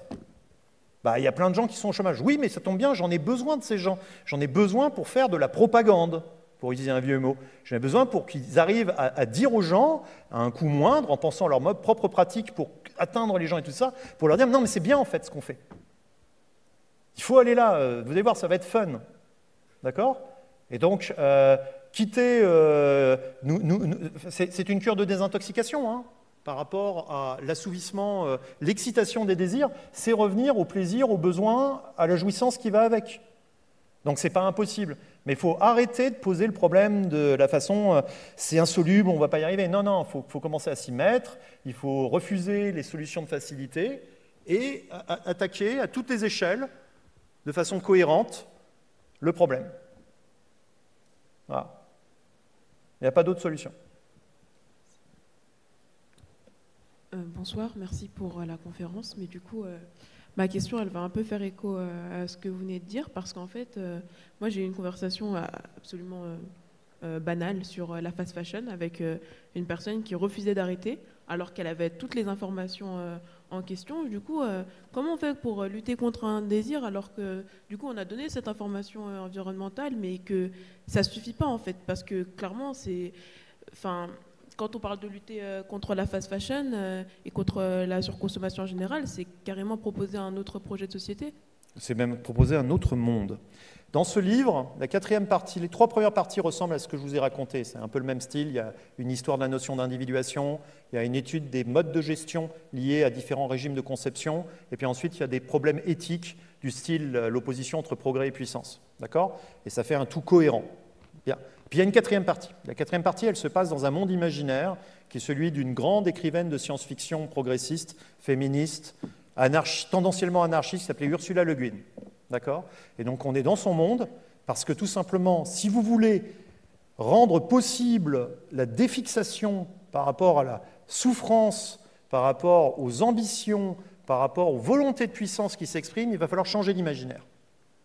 Donc quand je fais cours, pas ici, mais je fais cours à l'ENS Paris-Saclay avec Roland Lehoucq, on vous emmène sur Dune et on vous fait travailler dans les conditions de Dune, 70 degrés durant le jour, pas d'eau, quelle technologie va fonctionner là-bas, Pourquoi ? Parce que c'est plus facile de fonctionner sur Dune que de vous dire on vous emmène en 2085, scénario 4 de l'ADEME, le truc est dégradé, ça fait mal. Mais pourtant, c'est ça que je dois faire. Je dois vous défixer, vous emmener à penser la technologie autrement, pour que vous reveniez ensuite chercher les points de contact que vous pouvez faire. Et donc, ces gens-là, quand ils sont... bien sûr, l'information ne suffit pas. Il y a 2 parties dans le cerveau. Tu ne peux pas t'adresser que à la partie gauche. Une fois de plus, c'est vieux comme la philosophie. Platon, il y a le logos, l'explication avec la ligne, puis ensuite, hop, il y a l'allégorie de la caverne derrière. Et là, en l'occurrence, il faut sortir les gens de la caverne très rapidement, autant qu'on peut, mais sans violence, en les aidant, en leur proposant des imaginaires super cool, qui ne sont pas des résolutions magiques, mais qui sont des choses qui assouvissent les aspirations les plus profondes, naïves et sincères de l'humanité. Il faut parier là-dessus, il faut parier sur les imaginaires, il faut faire ce travail. C'est ce que je fais aussi de façon pratique. J'essaye de montrer des jeux de rôle, des scénarios, des choses comme ça pour aider à changer son regard. Très bonne question. Donc.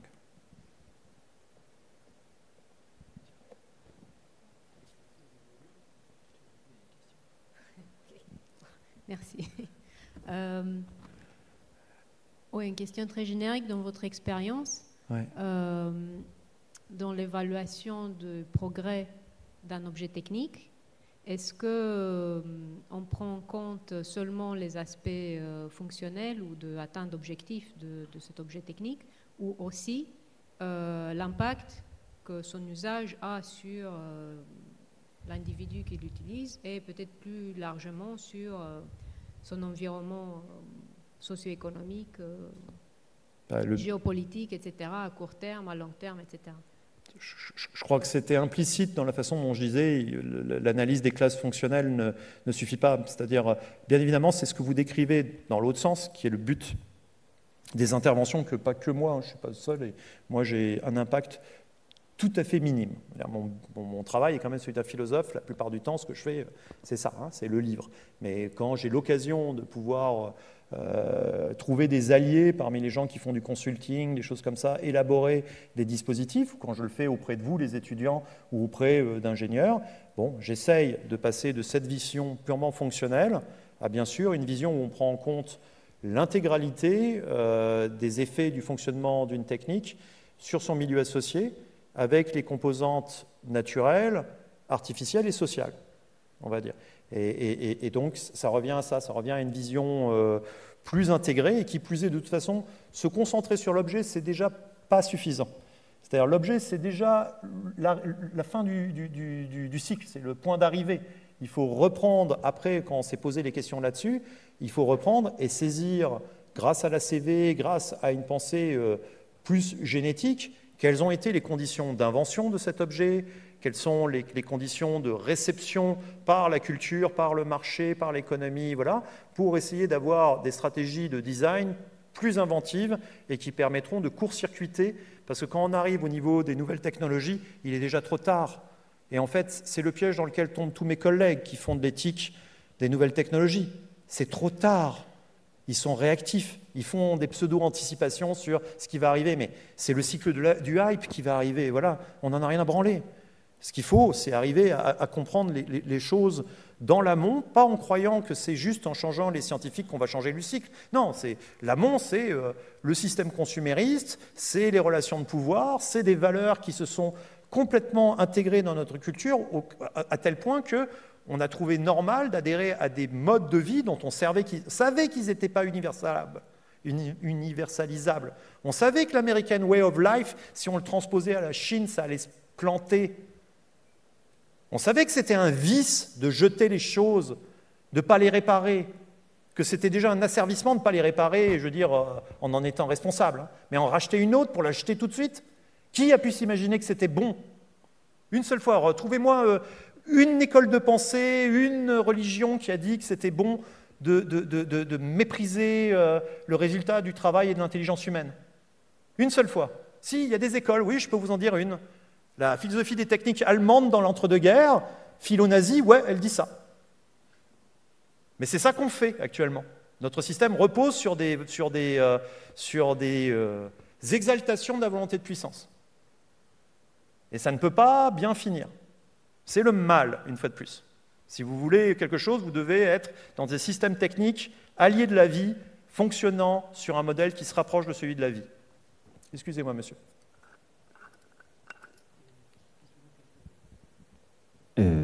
Merci Vincent Bontemps. Moi, je suis très heureux de vous connaître et de découvrir Gilbert Simondon, qui, comme vous l'avez dit, est peu connu, que je ne connaissais pas avant de vous rencontrer.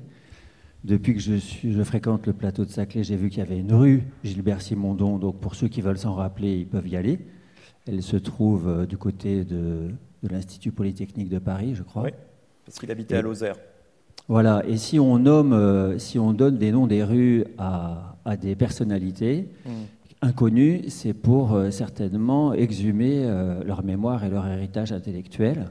Donc ça, c'est ce que vous avez fait aujourd'hui. Moi, je suis vraiment tout à fait ému d'entendre la deuxième partie de votre appréciation de l'héritage de Gilbert Simondon, parce que la première partie, en effet, c'est très conceptuel et il faut se plonger dedans. Et je vous remercie d'avoir fait ce travail d'immersion dans ces concepts pour pouvoir sortir des conclusions.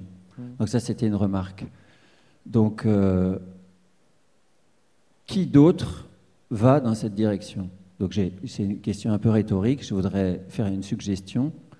Le plan de transformation de l'économie française sorti par le Shift Project, animé par Jean-Marc Jancovici, travaille dans cette direction, c'est-à-dire créer des situations de mutation en étant plutôt radical, en prenant à la racine les problèmes et en disant on ne peut pas continuer comme ça, il va y avoir des conséquences, traitons les conséquences. Et je n'ai pas vraiment de questions, mais Je voudrais juste relever que... Oui, je n'ai pas vraiment de question, mais je voudrais juste relever ce que vous avez dit sur l'incohérence. Il y a en même temps une rue Gilbert-Simondon et un bâtiment Patrick Drahi à Polytechnique.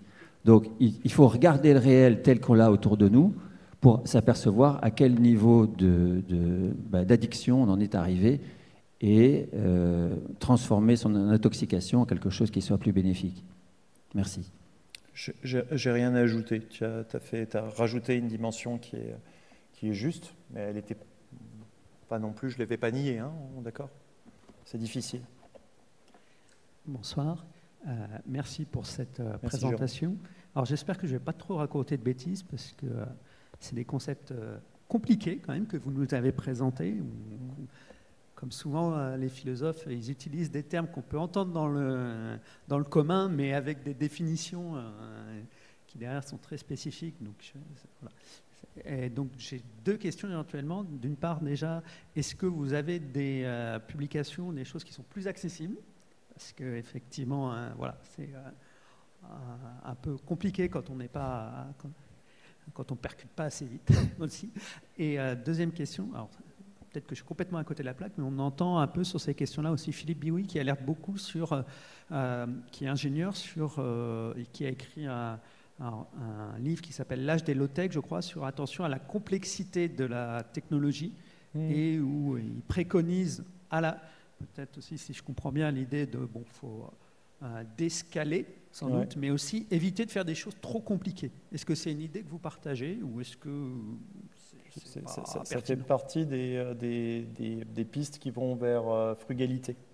Donc oui, ça doit être une piste qu'on doit explorer, on ne doit pas s'y restreindre. C'est-à-dire, l'idée d'utiliser high-tech, c'était précisément pour éviter l'opposition et commencer à avoir des conflits à la noix entre low-tech et high-tech.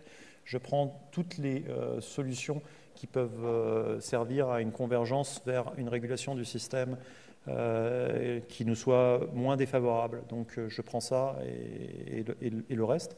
Pour ce qui est des publications, jetez un œil peut-être sur Reporter. J'avais donné une interview, ça vaut ce que ça vaut. Le livre, il a un mérite. Le livre, il fait 300 pages. Donc j'y vais doucement. Voilà. Là, je vous ai pris en 1h30, puis je vous ai bombardé. Il y a des moments où j'ai dû aller trop vite. J'essaye d'agir sur vous en vous manipulant un peu dans votre affectivité. Voilà. Donc, si vous voulez réfléchir à tête reposée et tout ça, le livre est une voie. Voilà. Et après, oui, vous pouvez trouver aussi des articles, mais quand même, dans ma partie écriture d'articles, moi, je m'adresse quand même à mes pairs aussi. Donc, ça ne va pas être spécialement moins philosophant, ce que je fais.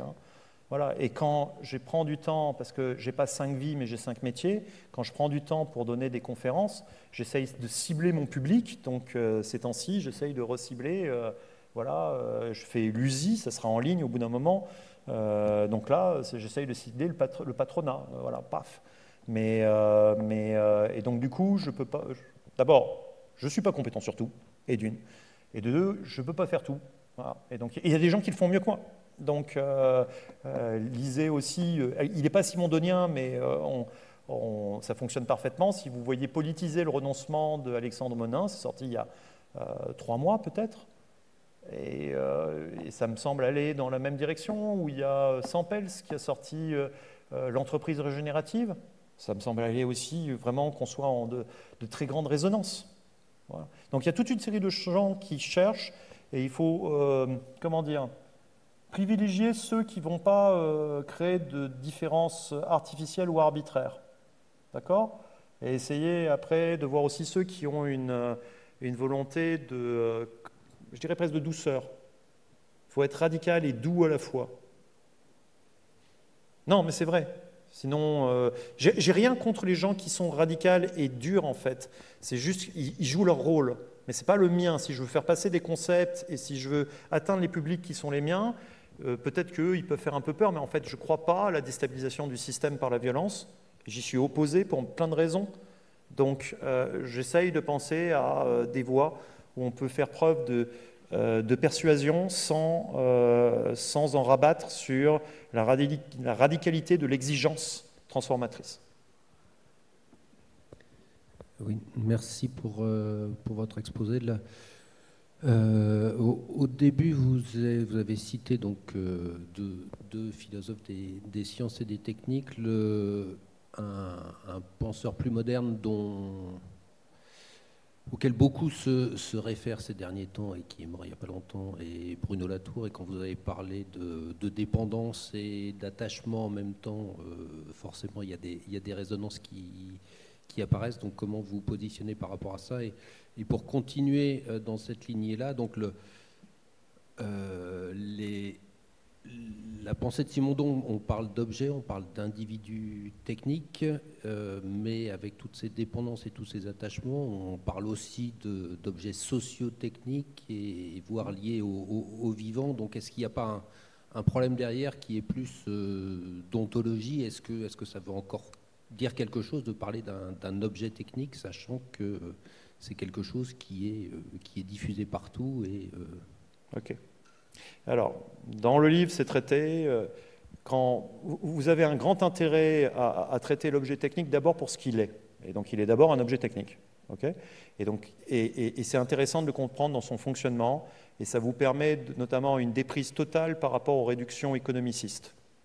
Donc ça va être un intérêt. Ça vous permet aussi de résister à des réductions, on va dire, culturalistes, qui vont, elles aussi, nier le fait que l'objet technique a une valeur technique en lui-même. C'est pour ça que je m'y attache. Et ça, c'est la première chose. Ça ne nie pas qu'il y ait d'autres valeurs qui soient agissantes. Après ça, donc, Simondon, il a fait tout un développement sur la psychosociologie des technicités, c'est-à-dire sur les conditions culturelles et sociales dans lesquelles l'objet se retrouve à circuler dans une société, qui sont des conditions déplorables, parce qu'en gros, l'objet technique est asservi à des valeurs de rendement, des valeurs communautaires, des choses comme ça, ce qui fait qu'il est mis en esclavage, et du coup, il sert à faire d'autres esclaves, c'est-à-dire les êtres humains qui sont en relation avec lui. Ça, c'est la problématique chez Simondon. Je n'ai pas le temps de l'exposer. Il faut 1h30 pour comprendre les dimensions politiques et la nécessité d'en revenir, parce que, pour le dire en un mot, si vous faites la révolution, mais que vous n'avez pas pensé la transformation du fonctionnement technique de votre société, vous n'avez rien réglé. Que vous soyez aliéné techniquement au nom du comité central, du Führer, du grand imam ou du grand capital, ça ne change rien pour Bébert qui est aliéné par le fonctionnement technique, rien pour les gens qui sont des sortes de terminaux au bout du système informatique, rien. Donc les révolutions ne sont faites que pour avoir une chance de résoudre ce problème. Et qui plus est, je ne crois pas que ce soit par la révolution qu'on arrivera le mieux à le résoudre. Maintenant que j'ai fait cette incise, Latour. Latour est un sophiste, donc il y a à boire et à manger. D'accord ? Il a en effet une façon de réduire la technique et la science à une construction sociale parmi d'autres qui a fait beaucoup de dégâts. Et puis sur la fin de sa vie, quand il a vu qu'il était récupéré outre-Atlantique par les gens qui étaient climato-sceptiques, il est devenu un prêcheur de l'écologie et il a utilisé sa puissance rhétorique pour la bonne cause et il réussit à faire des choses qu'il a réussi à entraîner les gens dans une voie. Je persiste à penser que sa méthodologie est de la bouillie pour chat et qu'elle amène à aucun développement de contraintes ou de ressources qui permettent de s'appuyer dessus pour avoir un critère cohérent. Est-ce que vous pouvez me citer un critère, par rapport à ce que j'ai élaboré, qui fasse la différence entre une technologie terrestre et une technologie extraterrestre? Bon, à part la métaphore, je ne vois pas, même si je suis d'accord avec l'ambition de la métaphore. Sauf que moi, je vais travailler. Et les gens qui travaillent après de Latour, comme Alexandre Monin par exemple, j'ai aucun problème. Il est latourien au départ, mais il bosse. Donc à l'arrivée, on se retrouve sur les mêmes constats. Mais si vous voulez vous contenter de Latour, c'est de la pensée magique, ça ne vous servira pas à grand-chose. Si, peut-être à vous orienter affectivement dans le bon sens, j'ai rien contre, d'accord ? Mais je ne vais pas lui pardonner pour autant tout ce qu'il avait fait avant et la somme d'irrationalisme et le combat qu'il a eu contre la rationalité, contre l'autorité de la science, tout ça, pour se retourner au dernier moment pour sauver son âme. C'est trop facile. C'est un sophiste il reste. Donc après, les gens qui se travaillent, je n'ai pas d'anathème, vous pouvez vous intéresser à Latour, lisez-le, mais bossez. Je veux dire, c'est pas en utilisant ces mots, je ne crois pas à la magie. Quand j'utilise Simondon, ce n'est pas parce que je crois qu'il y a une valeur extraordinaire dans les mots de Simondon. C'est parce que je pense que le type a bossé, que ces concepts nous aident ensuite, en étant recombinés, à trouver des points d'attache avec des gens qui travaillent vraiment. Moi, je ne suis qu'un philosophe, je fais des concepts. C'est-à-dire avec les structures de connaissances qui vous ont été données par les 3 personnes qui m'ont précédé, les 3 femmes scientifiques qui m'ont précédé, elles vous ont apporté de la vraie connaissance. Moi, je vous ai donné juste un schéma conceptuel qui vous dit « Non, mais on peut vraiment agir à partir de ça ». Et donc, plutôt que de parler vaguement de « il faut atterrir » ou des machins comme ça, je vous dis « Ah, mais si vous regardez la somme d'énergie qui est dans le système, et on peut trouver tel critère, et il faut le principe de puissance qui descend. » En tout cas, j'essaye de trouver les points d'attache qui vont permettre à d'autres, pas qu'à moi, à des collectifs, de s'emparer de la question. Donc voilà pourquoi je suis assez sévère avec la tour, parce que je pense qu'il n'a pas aidé pendant très longtemps, et que quand il s'est mis à aider, c'était trop peu, trop tard, et trop malhabile pour me satisfaire. Mais, une fois de plus, il y a des gens qui sont latouriens et qui font du bon travail, on a besoin de tout le monde. Donc, si vous aimez la tour, continuez d'aimer la tour, mais bossez. Bonsoir. Ici, pardon. Merci beaucoup pour votre conférence. Moi, j'avais une question sur l'innovation. Alors, je suis complètement d'accord avec le fait qu'il faut innover moins mais mieux. Mais j'avais une question par rapport au fait que dans un système, dans un monde capitaliste, l'innovation est conditionnée par le désir des gens, le désir des consommateurs et le désir de toujours plus. Et du coup, je voulais avoir quelques éléments de réponse sur le comment faire dans ce contexte-là, même si je sais que c'est compliqué. Merci. Non, non, c'est venu en filigrane. C'est venu en filigrane à certains moments de mon exposé. Le bouclage de l'aliénation s'opère dans le fait que nous sommes tous des consommateurs. Donc nous collaborons tous à un système dont nous savons, nous, en tout cas, vous êtes conscientisés, j'imagine, qu'il est autodestructif. D'accord ? Donc il faut bien évidemment arriver à imaginer des modes de consommation différents, ne pas juste, d'ailleurs, culpabiliser les gens en disant « c'est de ta faute si tu ne consommais pas, machin et tout ça », mais arriver à l'invention de modes de consommation qui nous permettent de casser ça. Donc j'ai donné quelques pistes. D'abord, c'est de reconnaître qu'on a une addiction à la matière, à l'énergie, à l'information, c'est même pas l'information, au bruit. Et à partir de là, à avoir un certain nombre de mesures qui cassent les boucles de rétroaction, qui amplifient le système et qui l'accélèrent en permanence. Donc ça va être la publicité, ça va être pour tout ce qui est fonctionnement des technologies de ce type réseaux sociaux et tout ça, un très sévère ralentissement, voire peut-être même des conditionnements éthiques dans les filtres et dans les choses et dans le mode de fonctionnement. Mais en tout cas, il faut arrêter d'avoir ces choses à la fois dépressives et excitantes qui nous rendent tous en compétition. Vous voyez les dégâts que ça fait dans la psyché des jeunes filles maintenant, mais c'est documenté. Donc c'est des choses qui sont extrêmement graves. Et donc ça, la publicité, puis venir à ce que j'avais dit de notre mode de consommation, c'est-à-dire en fait l'économie de la fonctionnalité, c'est aussi en fait une socialisation de la consommation. Puis la possibilité de choix, les cycles courts. L'intérêt de la fonctionnalité aussi, c'est que du coup, la personne qui vous vend, il est non délocalisable. C'est lui qui entretient l'objet. Vous avez signé un contrat avec lui pour y avoir accès à l'objet. C'est seulement si vous déménagez que vous avez le droit de lui ramener son matelas et de lui dire excuse-moi, mais je vais habiter ailleurs, pour entretenir le matelas, c'est pas très pratique, je verrai avec celui qui est là-bas. Mais vous avez besoin de ça, vous avez besoin d'une socialisation de la consommation, vous avez besoin tendanciellement de choses qui vont vers des degrés différents. C'est-à-dire quand on parle de planification écologique, ça me va, mais à une échelle peut-être très grande dans la disponibilité, voilà. Mais ensuite, tu te rends bien compte qu'en fait, l'agilité que pourrait y avoir dans le fait de laisser les gens diriger leurs entreprises, je parle au sens littéral maintenant, faire des entreprises ensemble, pourrait être plus efficace qu'un système top-down. Et de toute manière, regardez bien qu'actuellement, on ferait la révolution, l'État français, lui, n'est pas capable de gérer. Il a été trop détruit, il l'est encore, je le regrette, mais on ne pourrait pas. Donc il faut trouver d'autres types de fonctionnement. Donc tout ça fait qu'à terme, on pourrait avoir une satisfaction plus profonde des besoins, tout en rompant en effet avec l'excitation des désirs. Okay. Bon, merci on va s'arrêter là. Exactement, j'allais proposer. C'est une conclusion très philosophique, très basique. Moi, j'invente rien, je remets des concepts dans un ordre, c'est tout. Donc merci encore Vincent pour cet exposé, pour avoir partagé ces réflexions philosophiques.